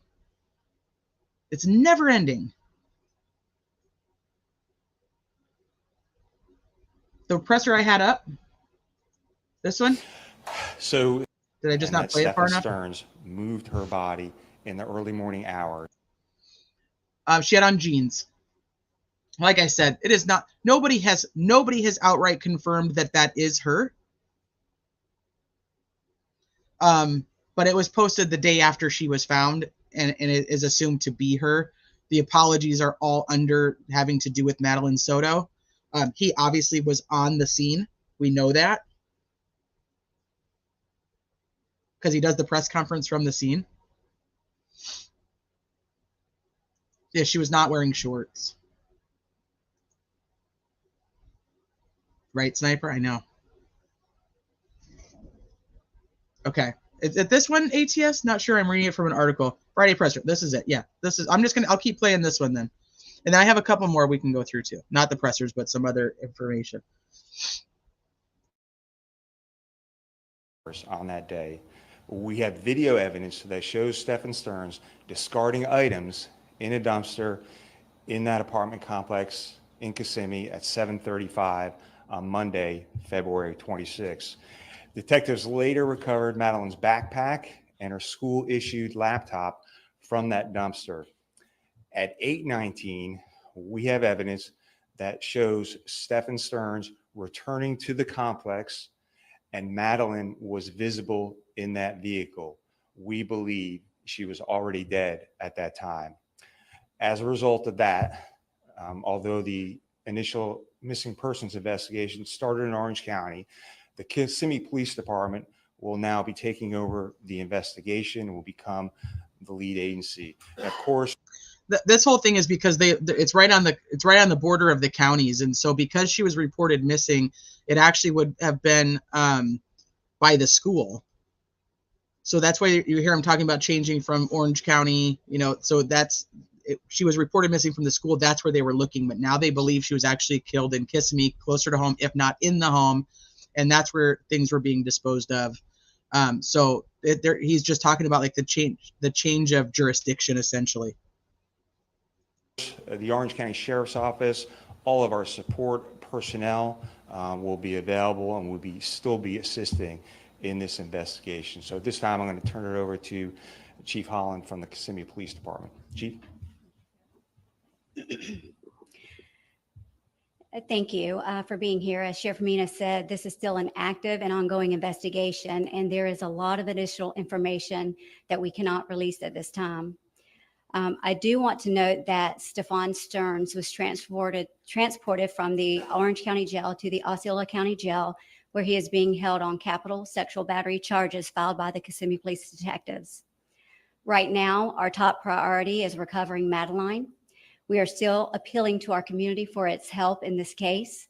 Please share this crime line bulletin on my right of Stephen Stearns. He was last seen driving a silver 2010 Lincoln MKZ. The Florida tag is IYLL82. On Monday, February 26th, between 1 and 2:30 p.m. in the area of State Road 192 and Old Hickory Tree Road, as well as Old Hickory Tree Road and Nolte Road. During this time frame, it is believed that Stearns had a flat tire and might have been seen changing the tire in this area. There it is. If anyone saw this vehicle or noticed anything suspicious, we're asking that they call Crime Line. We will continue to work tirelessly with the Orange County Sheriff's Office, the Osceola County Sheriff's Office, and St. Cloud Police Departments to bring a resolution to this case and recover Maddie. Thank you. Remember, this press conference is before she was found. It happens to be the same day, but it's before she was actually located. So this is how they're getting there. This is where they're following up on this tip from him changing the tire. They're out near where he had to change the tire at. Thanks, Chief. We'll take some questions, but just remember, we're still in the middle of this investigation. There's a lot of things that we cannot reveal. At this time, are there anything yet? Welcome back, Hard Candy. No, Stearns has not spoken to anyone. Is there any possible specifics that you can give us as to what leads you to believe that she is definitively deceased? The video evidence that we have. Is it about just the position of her body, the way? So we're not going to go into those exact details, but we have video evidence that leads us to believe that she's already dead. Sheriff, there's been a lot of things that you just laid out here just now. This location in the afternoon, is there a belief, or are we trying to figure out, I know you're requesting video surveillance in that area, are you trying to figure out whether she was still with this car at that time? Yeah, so it could be helpful to us if people saw something. And obviously, we're searching many different areas. But if someone saw something in that area, we want to know about it. Is that an area you've already searched? What's that? Where this car supposedly had a flat, is that an area you've already searched? So we actually have people searching areas right now. So they've searched a bunch of different areas, and they're going to continue to search. So I don't want to go into specifics on exactly where. I don't want to miss something. Create a beautiful job winning. One more time. Did she leave the house? Was she at that time? Did you believe that she was? Did she leave the house on her own? So what I'll say is what I already said is that we believe he moved her body in those early morning hours, and all that is still under investigation. The mother is cooperating with the investigation? Yes, we're talking to the mother. Yes. She's not considered a suspect. So we're talking to the mother and all this. There's, to my knowledge, she's not a suspect in this case right now. You had mentioned that he dropped some items in the dumpster. Did you recover those?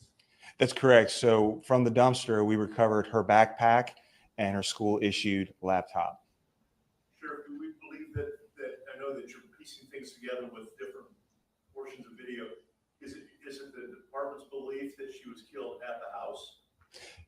It's our belief that she was killed in Kissimmee and that he moved her body. And so that's why the Kissimmee Police Department is the lead investigators now. As for messages that you said that Madeline might have sent about living in the woods when she turned 13, are you questioning whether those were actually sent by her rather than someone else? Yeah, that's all part of the investigation. So we haven't determined that yet. Have you been in touch with Madeline's family? How are they taking this? Yeah, so obviously detectives have spoken to her mother, and as you can imagine, the reaction that any parent would have. So this is transitioned from a disappearance investigation to a murder investigation headed up by the Kissimmee Police Department. That is correct. It is transitioned to a homicide investigation, and the Kissimmee Police Department will be the lead agency in that investigation. At this point, any new charges? We're still investigating it. I have a question for you, Chief, regarding new charges, because we noticed there's an additional charge for sex battery on a victim under the age of 12. Are you continuing to go through his phone and find more evidence? The detectives are continuing the investigation, and as more evidence comes up, there may be more charges in the future. Is it believed that Madeline was a victim in that as part of the investigation? That's still all part of the investigation. I don't want to say right now. What about the church footage that somebody mentioned that she was seen wearing she was seen at the church? So yes, we reviewed that footage. It was very grainy. We weren't able to determine that was her, but like I said, we know that she was never dropped off. Everything was very grainy. They saw people, but they weren't able to determine it was her. At school that morning. Are you assigning extra personnel to this case? Queen Elizabeth, I know they've been together for at least 3 years. There were a few other people in chat that mentioned they had been together for up to 7 years. I know of at least 3. So from somewhere from 3 to 7. So over the weekend, our search is continuing. That's correct. Searches are continuing as we speak. And so, like I said, we have people who are working nonstop. And so every lead that comes in, every piece of evidence that we receive, we're going to follow up on that. And if that leads us to a new search area, we'll be out all weekend. Everybody good? Agreed. Thank you, Chief. Thank you, Sheriff. Okay. Oh, Unicorn says 7 years too. So that's why I said I only knew of 3. I know it has been on and off from my understanding. We'll get to that too. So let me. Yeah, and he did have a flat tire. That's the tip that was called in. So I'm gonna play something from Vinny Politan. Thank you for joining. You guys know I just really like Vinny Politan. But he has a behavior person who comes on to talk about the interview. But there's a couple things that he talks about in here too that I think are important. He talks about the picture that was accidentally released. We already covered that. The other thing is on Stefan's Facebook, it talks about that he was a cast member at Walt Disney World.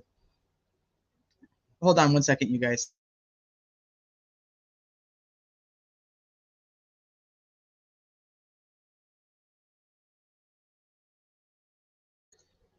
He talks about that he was a cast member at Walt Disney World.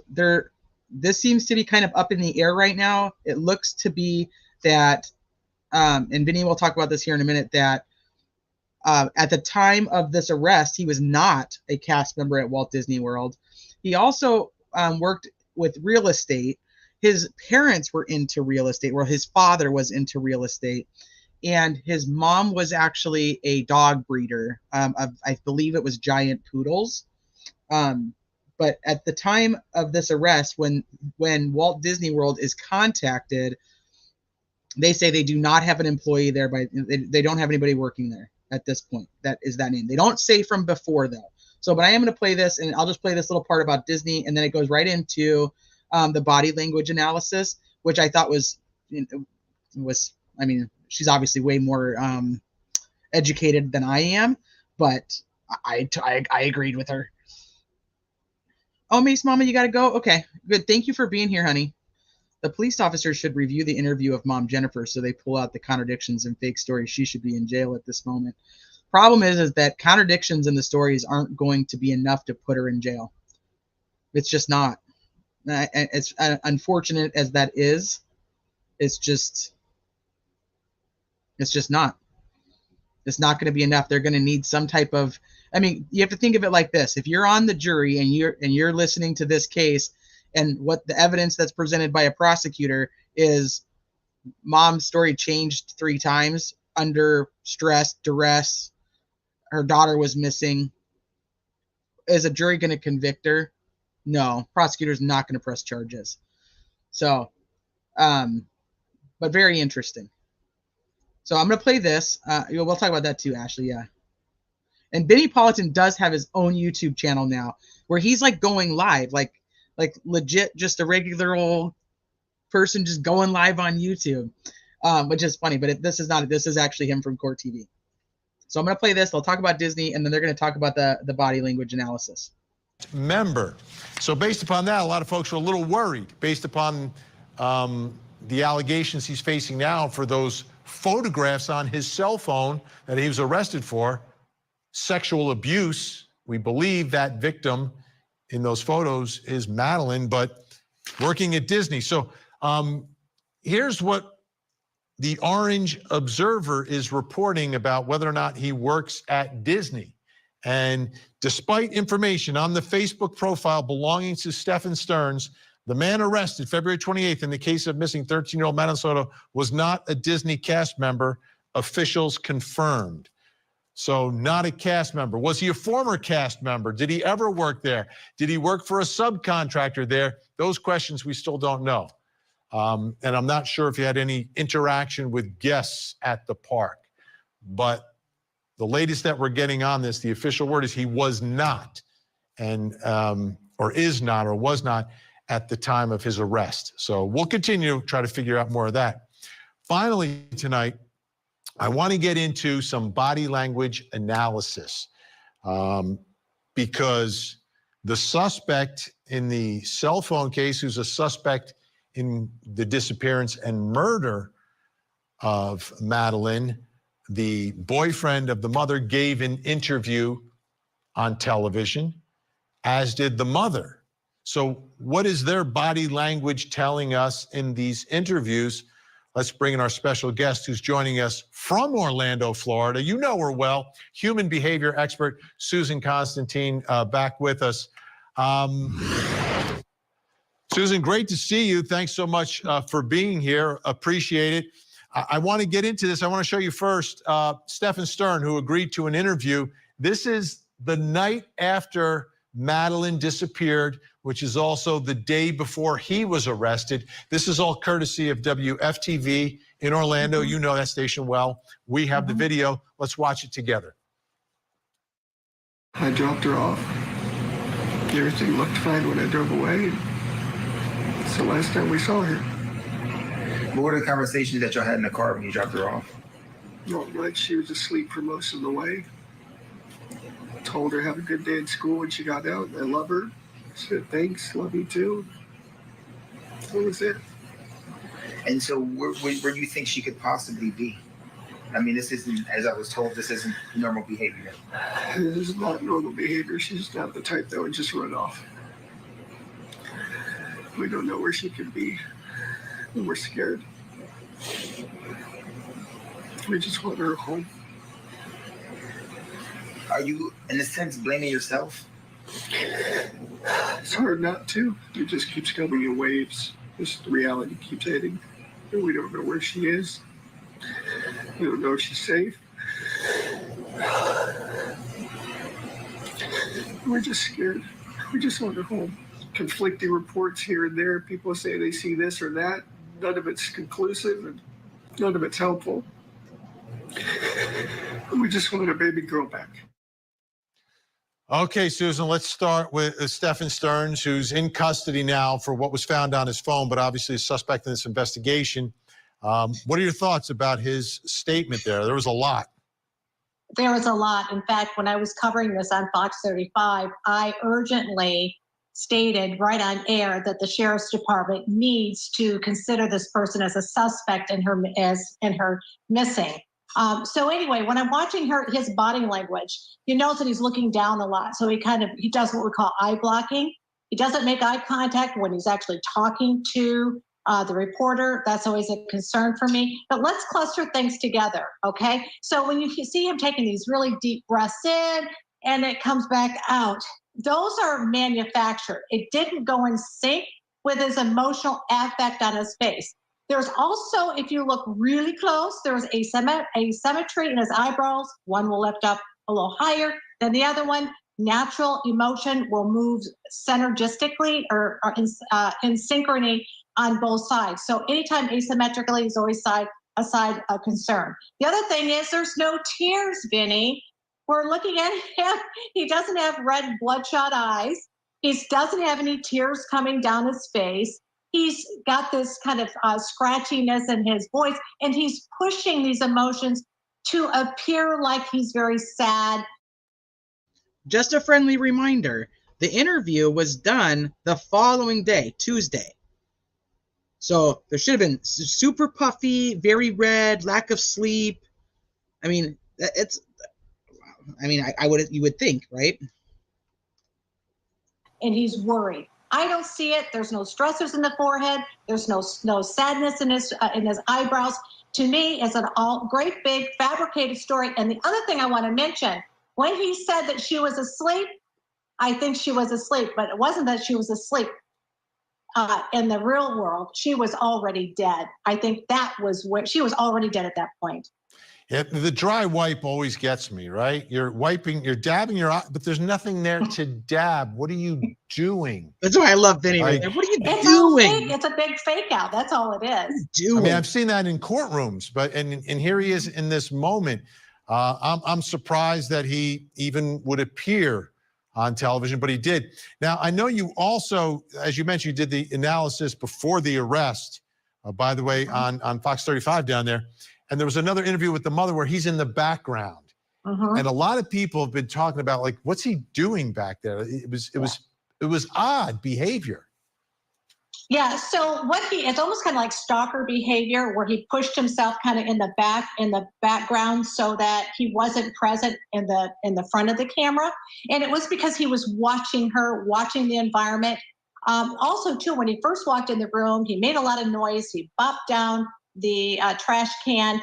There was a lot of agitation that was going on. He didn't sit next to her to support her. He was in the back. But keep in mind, now look at, he's not crying. He's really concerned. I really love her. But yet there's no unity between them. So that what I thought was very strange on the front end of it. The other thing is that when you look at what she says, and I actually wrote it down, right here, Jan Soto says, I went to go pick her up at school and she wasn't there. And then simultaneously, you have to look at things at how they sync together. Right at that moment, what does he do? He starts stretching and cracking his knuckles. This is where tension is built up. When a person is feeling highly stressed, they may stretch their fingers out and they start cracking their knuckles to kind of release this lactic acid. The second part of that was, Jen says, that there's a lot of conflict of who took him to school. First of all, I think it's all big, a whole big fabricated story. I don't think any of it is true. I think she was dead. When you're listening to the story unfold, it was we took them to school. Then it was I took him to school. And then it was the boyfriend that took him to school. When you see all this disjointedness, when we analyze this, I throw my team on it, we're all talking to each other and going, oh, I'm smelling a rat here. First of all, I think they're both involved. I think she's covering up for him. Well, let's do this. Let's do this. Madeline's mother also spoke to WFTV Orlando during that same interview. Let's watch that together. I feel like I can't breathe. All I keep thinking about is, where is she? Is she safe? Is she okay? But we're all a wreck. My entire family is a mess. We're just so worried. We dropped her off at school, close to school. She wanted to walk the rest of the way. I'm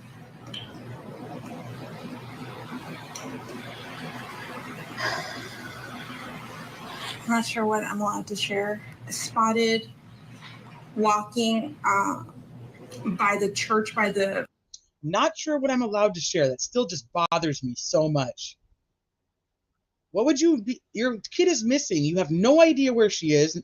All you know is about some grainy video from a church, and that your partner dropped her off, or we dropped her off, or your partner dropped her off, depending on which story you listen to. What is there? What else is there? What else do you know that you can't share? It's frustrating to me. There isn't anything else. You don't know anything else.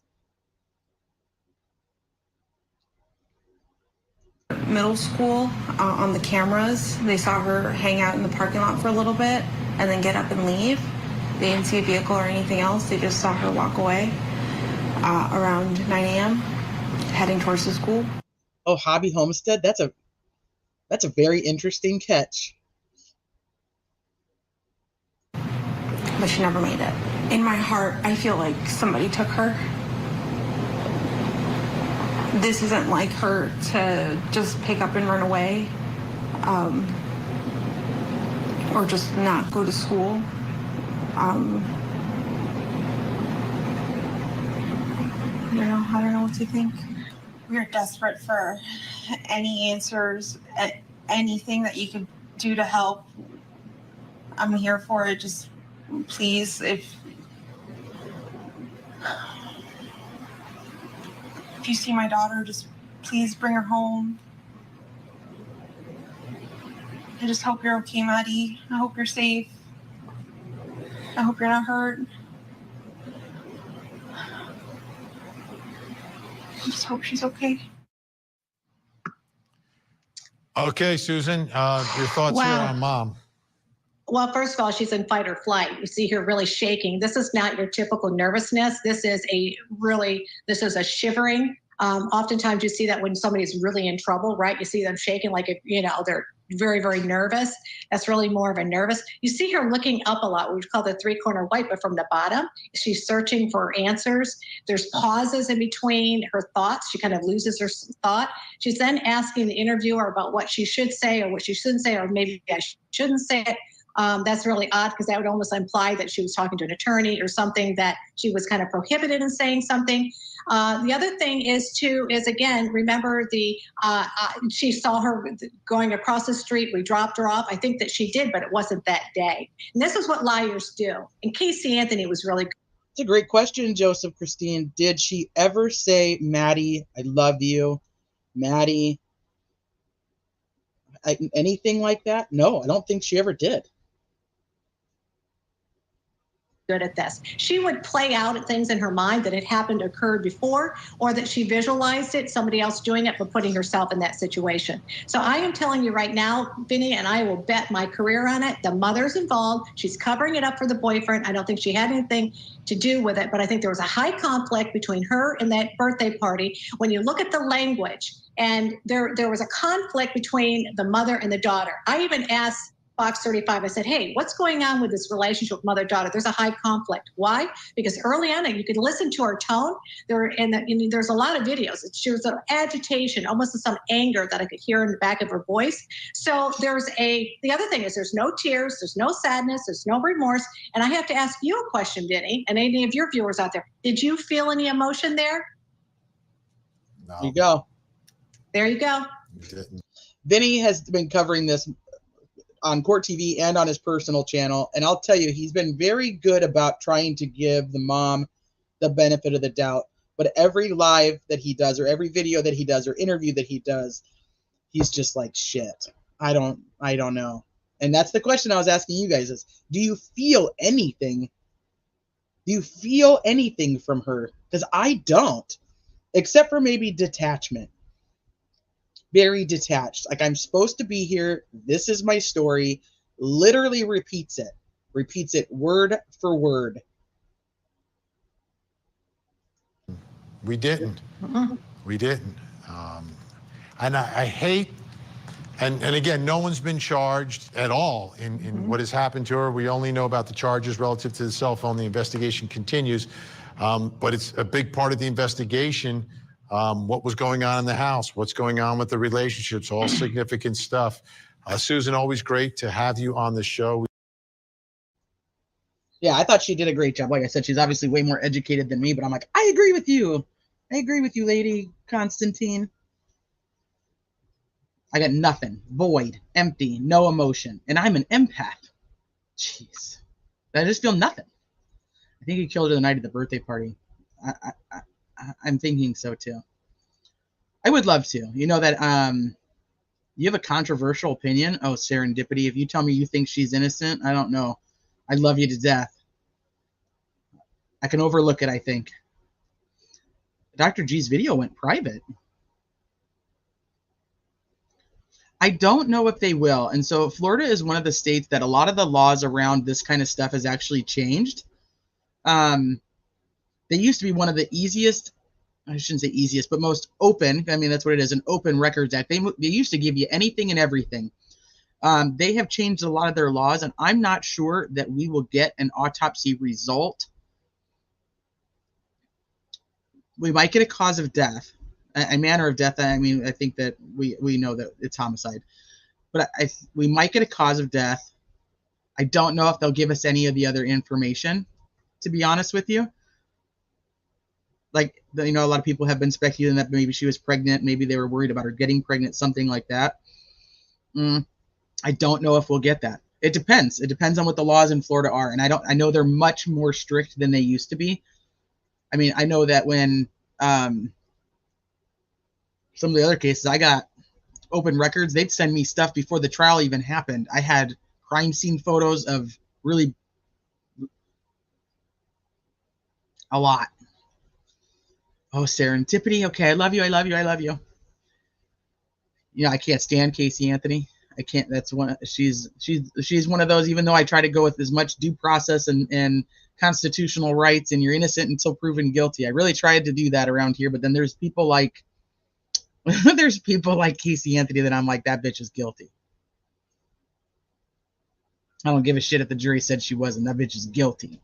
They didn't say she wasn't guilty. They said she's not guilty. Not that she was innocent.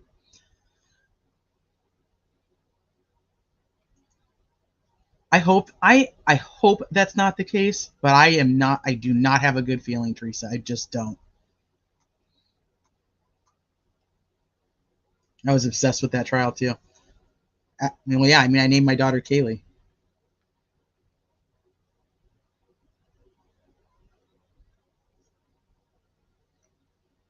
But so here's a question. Why did he drive her to school? If she was passed away, he threw the stuff away at 7:35. He's seen on camera leaving the area of the school at 8:10.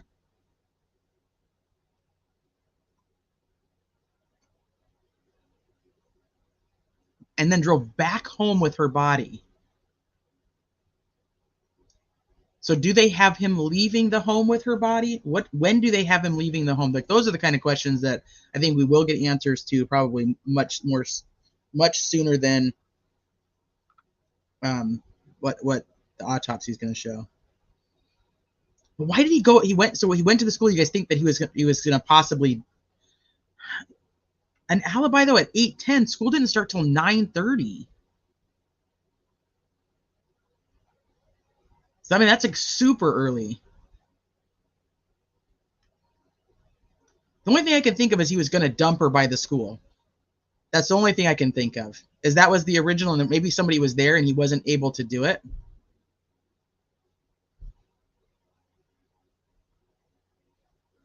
Okay, let me go. I had one more on here. I don't know why I picked it. Osceola. I love her. Wipe always gets me, right? Losing your child would just be so evident. I don't think we need to go over that one. I think we're good. But I'm not going to play these, but I do want to talk about them. So there's 3 interviews on Gray Hughes's channel. He's talked to 3 different friends of Stefan's. If one of the wrenches could just link the channel or link the videos, that's fine too. Like I said, I'm not going to play them. I didn't ask him for permission to play them, so I don't want to do that. But talks to 3 different friends from Stefan's background. One of those friends goes on JS for Justice yesterday also and has an interview. And then Kit Kat was in here saying that somebody went on T-Revs, but I have not seen that one, so I'm wondering if it's one of the same 3 or a different one. So how many people have watched these interviews with Stefan's friends from growing up? Oh, he told Alex it was okay to play, just credit him? Okay. Well, I mean, I'm probably not going because there's 3 of them anyway. So I have some notes we can just talk about. We can talk about them, and then yeah, everyone's coming forward. So I'm wondering. So the one on T-Rev though, is it any one of those 3?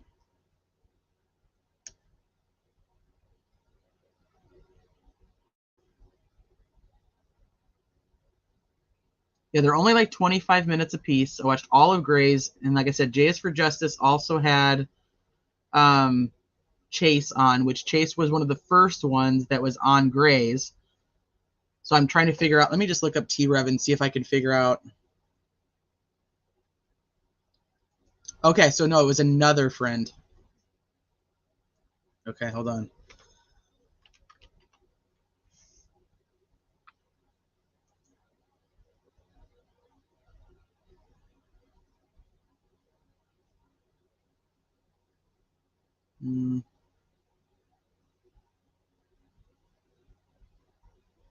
I have not listened to this one. He's got it flipped separately. Okay, so this is Rick. This is not one from Gray, so this one is a different one. Now that I'm in here, I'll just share this one with you. I have not listened to this one yet, so like I said, I don't want to play it though. I have not asked them for permission to play them, and since I haven't listened to them. This is the one from T-Rev. His name is Rick. And Chase was on Gray's and on JS for Justice, and then Frank was on with Gray, and there was another friend on with Gray. It's okay, Kit Kat. I got it. You're good. I grabbed it. No worries. But thank you. Well, thank you for telling me because I didn't even know. And we've seen the mom's interview like 7 million times. He cut the call short. And Chase said he never heard of the Rick guy. Okay, that's interesting. So, and I'm probably going to get these guys mixed up. I'm going to try not to. But Chase said a couple things. Chase was the one who was friends with Stefan for like 12 years. And when he was talking on JS for Justice yesterday, he must have shared this photo with her, and then she shared it on the screen. So I'm just going to show you guys from back when they were friends. I was like, what? So I thought that was pretty interesting. So he said he was friends with him for about 12 years, that he actually had gone to live with him when he was younger because he was a military kid and his dad was pretty strict and he didn't want to follow the rules. And so he ended up actually staying with Stefan and Stefan's mom. He said that the mom was actually quite a bitch. He told some stories about her. Like, I'm not going to go into too much of it. Like I said, you guys should go to all of these and listen to them if you're interested in what the background of this guy looks like. I'm just going to hit some key points of it. And we've already been on for over 2 hours now, so I don't want to keep you guys all night. I know the guys are like, I'll stay till 3. I can't do it again. Beats had me up all night last night. So he says things like he stayed at the house that Stefan's dad was away from home a lot. He said he did not seem like that Stefan's dad really liked him or liked the mom very much, that he just kind of dealt with it. Mom was very overweight and didn't do much. She raised the poodles. And I think she had show poodles, but somebody else was actually the handler on the floor. What's your sign? I know. I was like, I know, that's why I grabbed it, because I was like, what?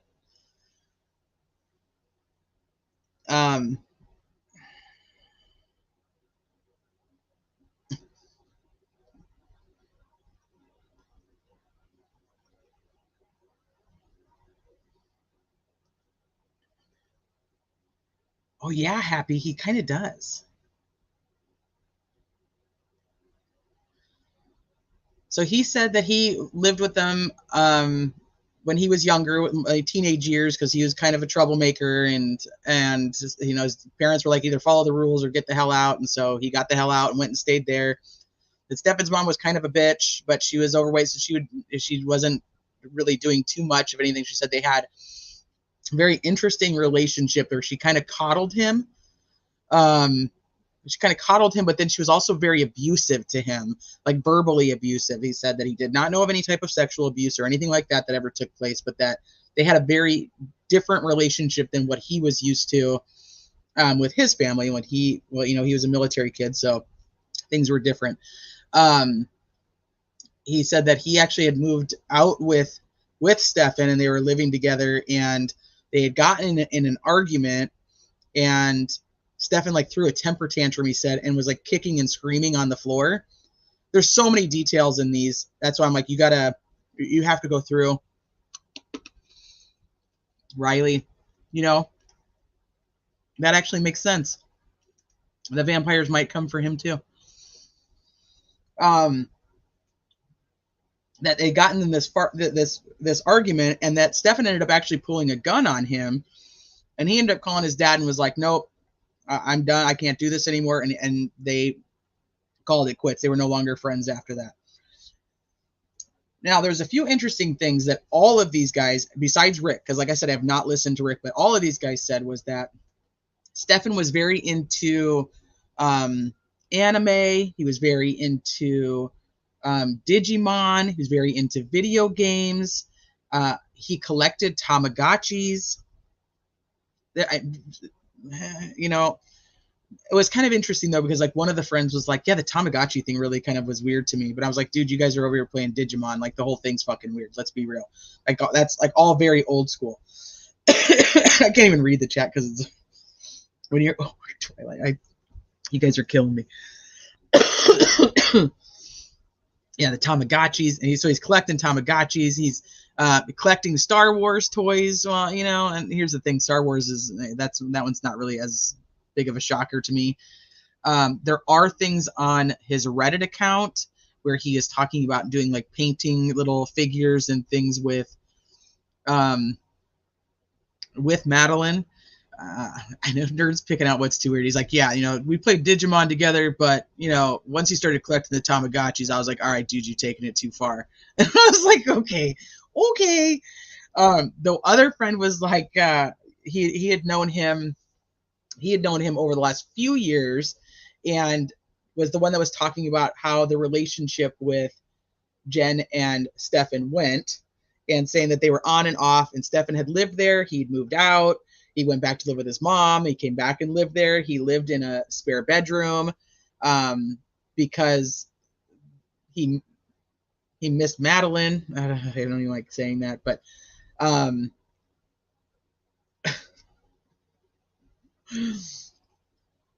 you guys, I don't know. And said Stefan sold weed. Every one of them essentially said that he was lazy, that he didn't really ever work, that the dad would have him asking him to take pictures and stuff for the real estate, and that he wouldn't do it. Like, he would just sleep and do whatever, that he never really kept a job.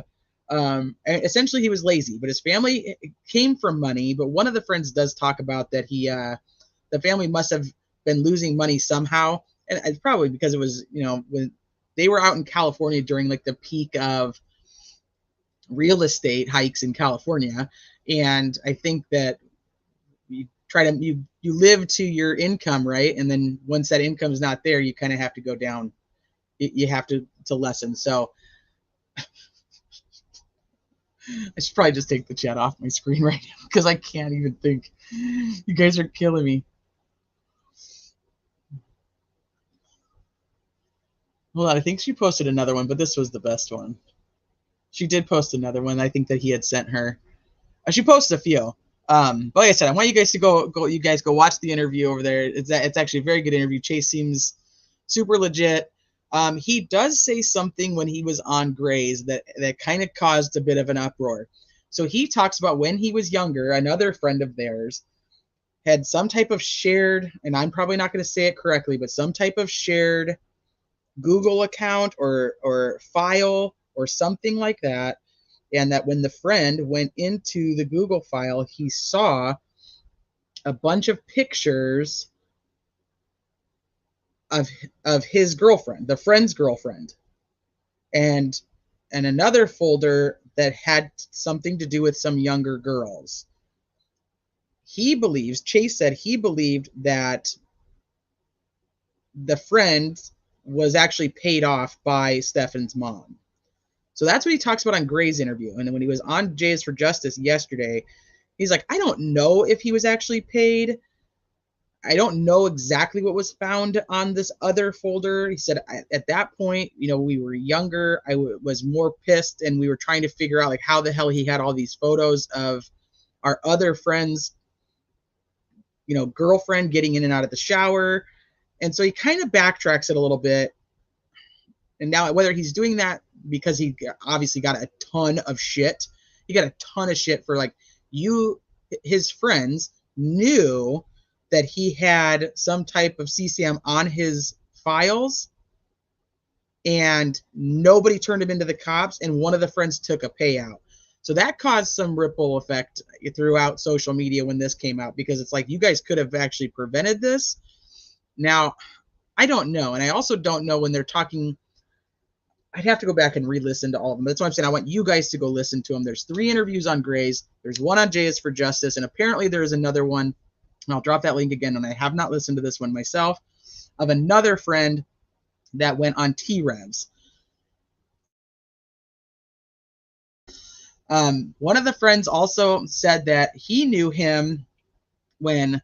You want me to remove it? Okay, I'll remove it. I'll put up a picture of her, because she's such a cutie pie. Let's put her up on here. Her and her pretty little face. Like when her face doesn't match her teeth yet. I have 3 kids. I know what that looks like. Yeah, so let's look. We can look at her. She's much cuter. But one friend is talking about that his dad actually almost shot Stefan because he caught him creeping in his driveway, and what it looked like was that he was trying to like peep on the other friend's mom, and that the dad actually gave Stefan the bullet, like, hey, like this, let this be a reminder to you that you could have been killed because you're around being a creeper. I don't remember which friend it was. One of you guys might remember this one. It might have been Chase. Said that he this is gonna sound, I don't even want her picture up for this, to be honest with you, because I don't want her to have to. We'll just leave this lady up. One of the friends said that he used to ejaculate, that Stefan used to ejaculate into bottles and keep the sperm, and that he, for whatever reason, when he was younger, believed that if you put that in a drink, that the girl would get pregnant. Was that Chase? Okay. Yeah, just weird shit. There's so much, that's why I said there's so many details in these interviews that you're just like, holy crap, this is weird shit. Like, these people knew the dude was weird, but I don't know. I don't think that the normal everyday person, you know, they're not into true crime like us. They're not looking at people like this is going to be the outcome. They're just looking at these people like, you're fucking weird and I don't want to be friends with you anymore, kind of thing. It did come out that there was something to do with that Stefan had been hit by a car when he was younger, apparently, and had gotten a payout. Now, some of this could be true. Some of this could just be made up shit. You don't even know. Oh yeah, that his mom apparently was buying him like Hustlers and Playboys when he was younger. So Stefan had been hit by a car when he was younger and got a big payout. That was one thing that came out. And there was also something about a stabbing incident. I didn't really get that, but apparently he got in a fight with some guy, and the guy was like beating the shit out of him because he had been talking shit to him. And then a couple of them said that he absolutely had an addiction to Adderall.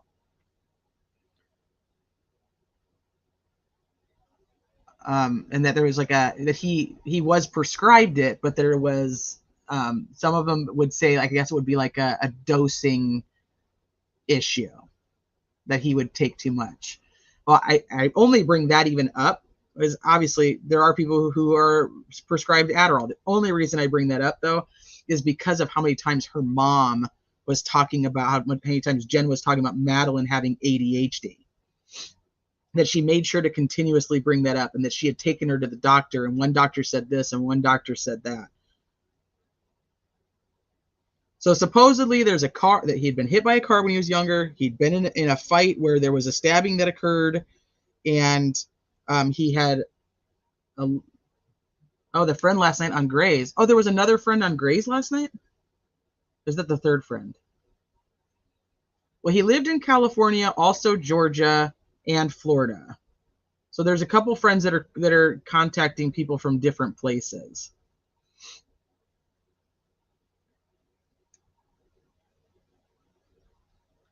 Gaming is, that's why I bring it up, because I obviously have no idea, but I just thought it was an interesting connection when the friends were saying he was addicted to Adderall, and then she's over here making sure that we know that she had ADHD. And the friends, you talk about what kind, that his mom was just a bitch, but that he didn't know how to use a washer and dryer when he was 18. He didn't know how to use a microwave. His mom, or his when he was younger, because his parents had money, they had a maid. And he never made his own bed. So there's just a lot of interesting things to look at in the history of this guy to figure out what the hell happened, that he got here and nobody stopped it from happening. But it was an interesting point when they were talking about how the mom basically coddled him, and then there's the clip of Jen coddling him when her daughter's the one that's missing.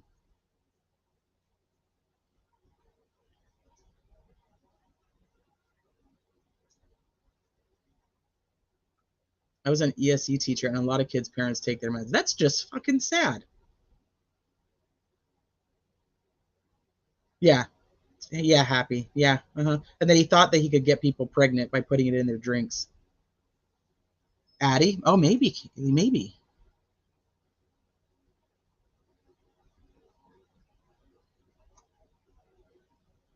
I'm glad other people are wary of Jennifer because I am, but you don't want to be seen to be judging someone who has lost their daughter. I do see so many red flags, whether manipulation or accomplice. There's definitely red flags there. I don't know the extent of her involvement, but there's something wrong. Her timeline, it just makes no sense. I'm not going to go as far yet to say I think she's complicit in what he was doing to her. I'm not going to go as far yet to say that she's complicit in what happened to her on, the night of the 25th into the 26th. I'm not ready to say that, I should say not complicit, but like literally involved in it. I don't know that yet, but there's something very wrong that she's not telling the truth. And I know that there are people out there when we talk about women like this and we talk about domestic violence and the trauma that they end up going into and how they're scared of what's going to happen. And I'm sure that there are people who are going to feel that way about Jennifer also, that they're going to believe that she's abused, she's scared. I'm going to have a big problem with it, only simply because of the fact that the friends have come forward and said that he lived there, didn't live there. He lived there, didn't live there. I highly doubt. Well, that's not true. I shouldn't say that. That she kicks him out and he's okay with being kicked out, but then she brings him back. Yeah, there's nothing wrong with Adderall itself. But I'm just saying, like, if you're abusing it, then there's definitely a problem. Yeah, sperm doesn't work that way. I think somebody, maybe the maid should have told him that.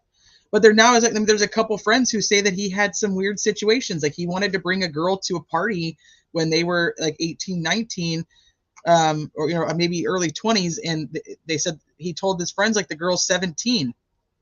And the friends were like, oh, hell no. We're not going to have any underage people here. We're not getting in trouble for underage like that. So they said no, and then come to find out the girl was actually only 14. Like I said, this is all just the coming out in all these interviews, and this is crazy shit that this guy was doing. And they did say that he had, they all kind of hung out. They all smoked weed. Whatever. They talk about that he did other drugs. Was he still doing other drugs? I have no clue. Nobody has said that they saw him do drugs recently. But they all pretty much say that he smoked a lot of weed, and back in the day, he did do other drugs. So, let me see it.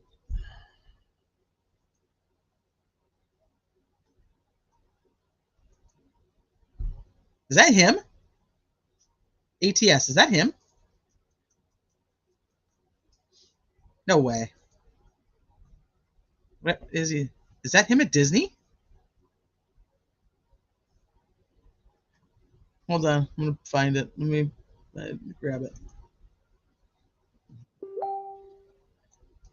This may answer our Disney question.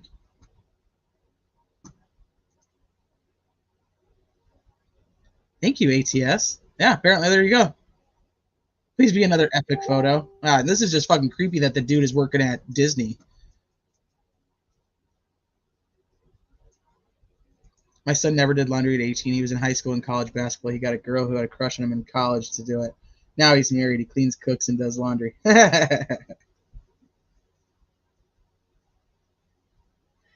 Jenna, I'm not really sure. That's weird. Maybe he just liked the fact that he was being gross.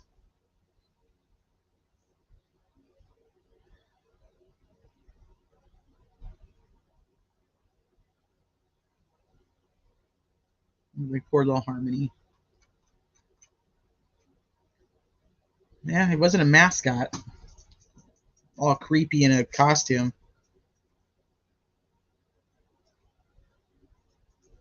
All I did was open Twitter. Good find, ATS. Good job. The dog agrees. The dog agrees. Good job, ATS. All right, so he did.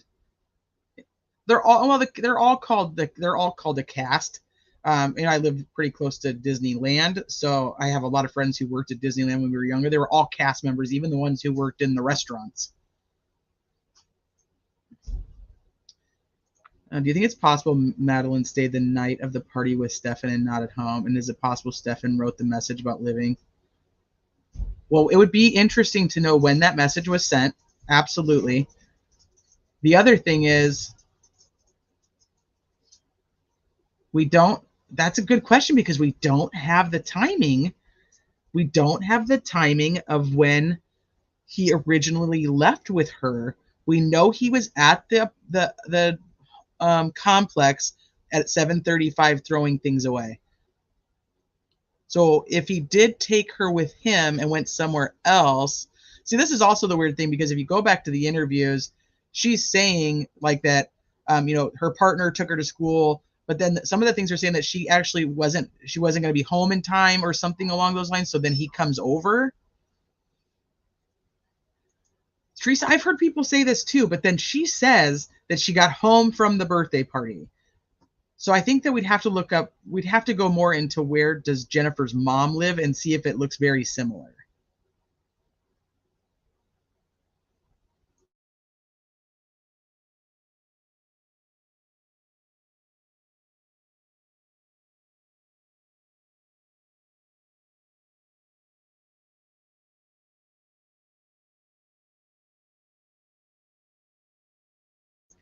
All right, so, Princess Megan also, thank you. I can't wait to see these police interviews. I know. So if he was at the party, I'm thinking that he probably just stayed there. But if mom had to work and she worked overnight, that doesn't make sense to me.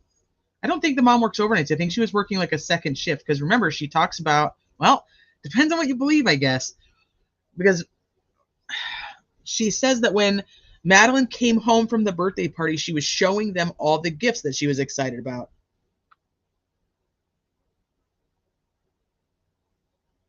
So that means that she was home at 8:30 when Madeline got home, right? They had to be there at the same time. And if she worked overnights, then she could have been at the birthday party. It wouldn't have been an issue. There is like a reservoir. Yeah, let me go back. I can go back to the map. Kind of show you the area.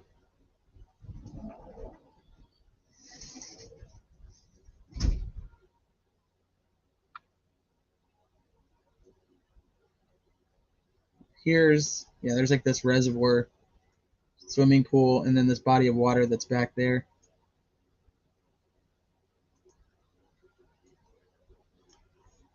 Yeah, the party was supposedly at grandma's. But the picture looks, maybe the picture is from the house though, and it's just, I don't know. There is a body of water, yeah. Well, she also said that she saw her at 8 a.m. getting dressed and ready for school.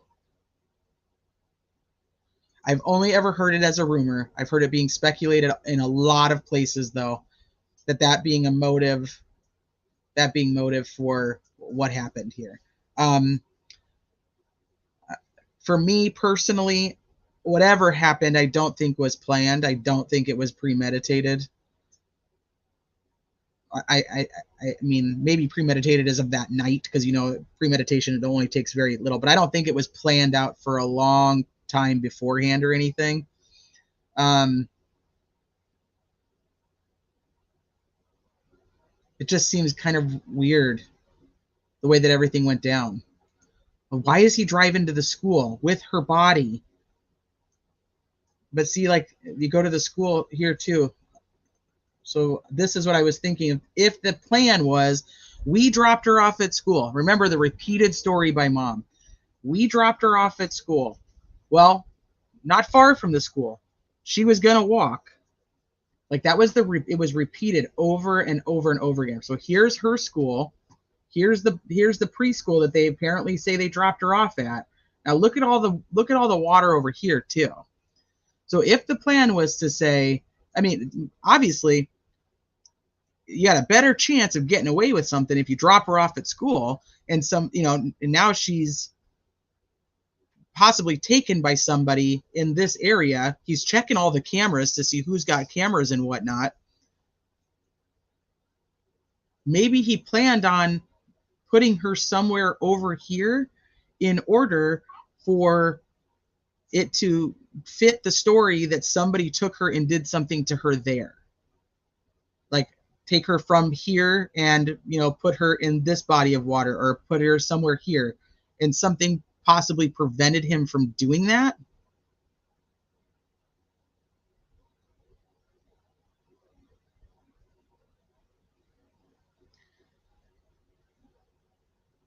And so he left, went back to the house.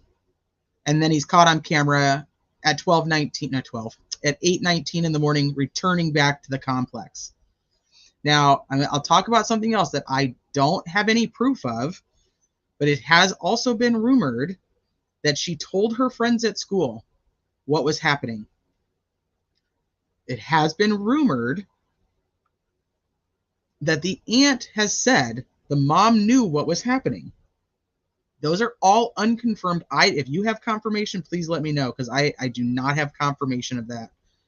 But that is what's being talked about, is that the aunt said the mom did know, that supposedly at the vigil, there were kids who came forward and said that she had told them what he was doing.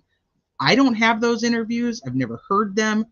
That is absolute speculation or rumor on social media until somebody can show me different. But that's what's going around, is that there is the potential that she was telling people.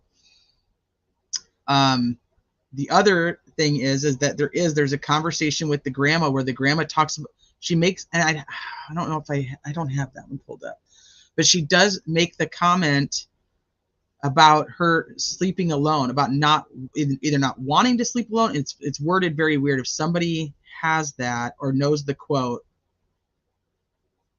You haven't heard any of that? Okay.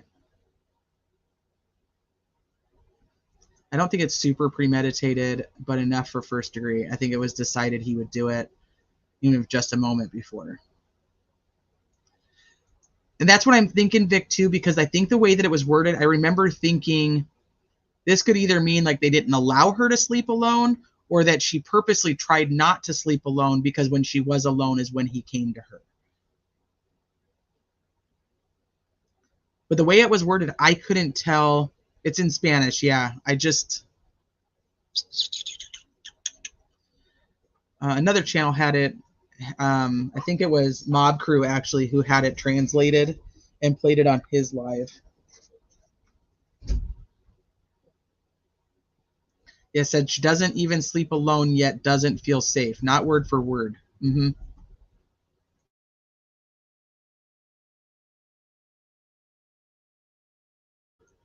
But that's why I said, like, the way that it came out, though, it was hard to tell, since there wasn't any like clarifying questions on whether it was like she's afraid to sleep alone because she does, when she stays at grandma's, she's worried, or, she tells her, like, I don't want to sleep alone, or if she's afraid, or if she doesn't sleep alone because she's not allowed to sleep alone at home. I couldn't really make out which way that went. I have a huge issue with mom. I do. I agree with that. The grandma said Madeline was afraid to sleep alone, so she didn't believe that Madeline would run away. But Madeline also, we know, told her friends on her phone that she wanted to go live in the woods when she turned 13. Which to me would be something that she probably had said pretty recently. And I'm curious about the timing of that because, how was that at the birthday party? Now that I'm 13, I'm going to go live in the woods. Was that at like 10 o'clock that night?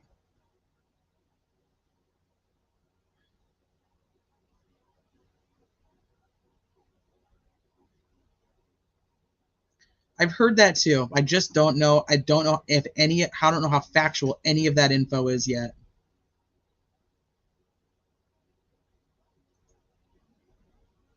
ATS, it's a great question. I don't know. And that's another great question, Seal. I don't know that either. The pictures I have of her with dad, and I think it's stepmom, she is younger. I don't know if there's, let me go back into my folder and see if there's any that are older. Because most of them, she's younger in those photos. So I don't know if dad doesn't live there anymore. I don't know enough. I think this is one of the more recent ones that as she's older, that I saw them No, this one. She looks older. I don't know. I don't have. Probably next time we talk about it, I'll probably know a lot more about. The dad is remarried and lives in Texas. Dad lives in Texas. Okay, I don't. Yeah, see, I have not looked into any of that stuff. I just know the stepmom was posting.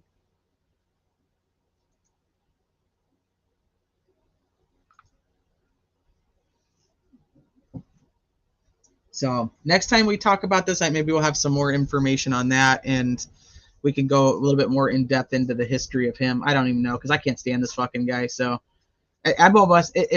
I'm so biased about it that like all the bad shit that these friends say, I'm just like willing to believe. Like, and that's not. It's not a good way to true crime, really. It's just not. But I just am. I'm inclined to believe everything shitty they said. I'm inclined to think that he was out there pouring his semen into women's drinks trying to get them pregnant. Like, that's where I'm at with this whole thing, because I think that guy is a disgusting piece of shit human being. So I'm not I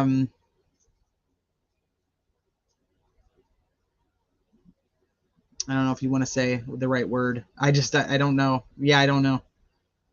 So I'm inclined to believe all of it and just think that anything that this guy did his whole life was because he's garbage. His phone is yeah, and that's just one phone that he factory reset. I wonder if they're gonna find old electronics, if he's gotten rid of them. There's no way this is all he has. I did hear, and I don't know, somebody in chat might know the answer, that they did serve a search warrant at his mom's house for his electronics there. Kit Kat, I've had to walk away several times. Make sure to do some self-care because you need it and we care about it. Aw, thank you, Kit Kat. I appreciate that.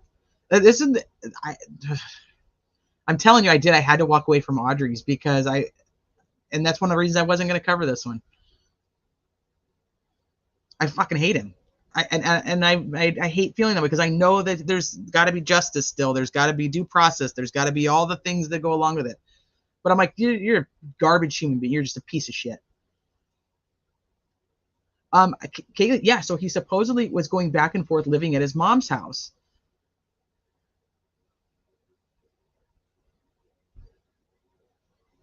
Casey, I hope not. I would love to believe that she just worked really hard as a single mom and tried to take care of her kid. I would love to believe that. I just don't feel it. So, but same to you guys. You guys make sure you take care of yourselves. Reading through some of this stuff, I know listening to it and just even saying the words, just it's a lot. It's a lot for your mental health. It's a lot to think that this is what's happening in our world. So just make sure you guys take care of yourselves too.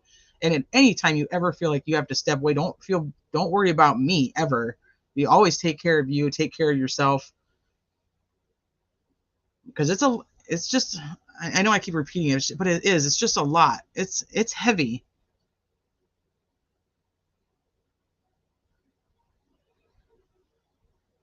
So, but something told me that she needed to be talked about. Like, her name needs to be out there and people need to know about her in hopes that it changes something. That's the feeling I got, and so I did it anyway. Yeah, and I find it hard to believe that this is the first time he's ever done any of this. Oh yeah, I think they're gonna find a bunch of shit because that guy's a sicko, and he's been a sicko his whole fucking life. I bet money on it. It's not natural as humans for us to know all this information about these gross people. I know. Osceola clerk's last name is Soto. That actually probably doesn't surprise me. It's Florida. All right, I'm going to wrap it up. I cannot thank you guys enough for being here. And even if you've had to take breaks throughout the live and the information,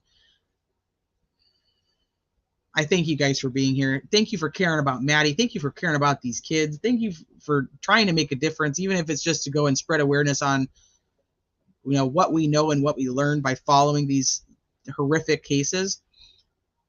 I'll be back tomorrow. And we'll got more to talk about. Oh, Subi, well, thank you and welcome to the channel.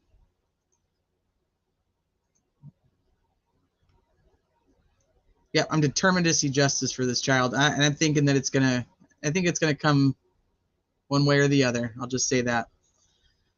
All right, you guys go enjoy the rest of your Wednesday. I will see you guys tomorrow. If I don't see you on the YouTube streets first, like I said, I appreciate you guys being here. I know you have 1,000 other places that you can be, and you guys choose to come and spend your time here with me and listen to my opinions. And in all honesty, it's extremely humbling that you care to know my opinion, one, and two, that you take the time out of your lives to sit and listen to me talk and go over this stuff. Just know you are appreciated. I will see you guys later. Go have a good night.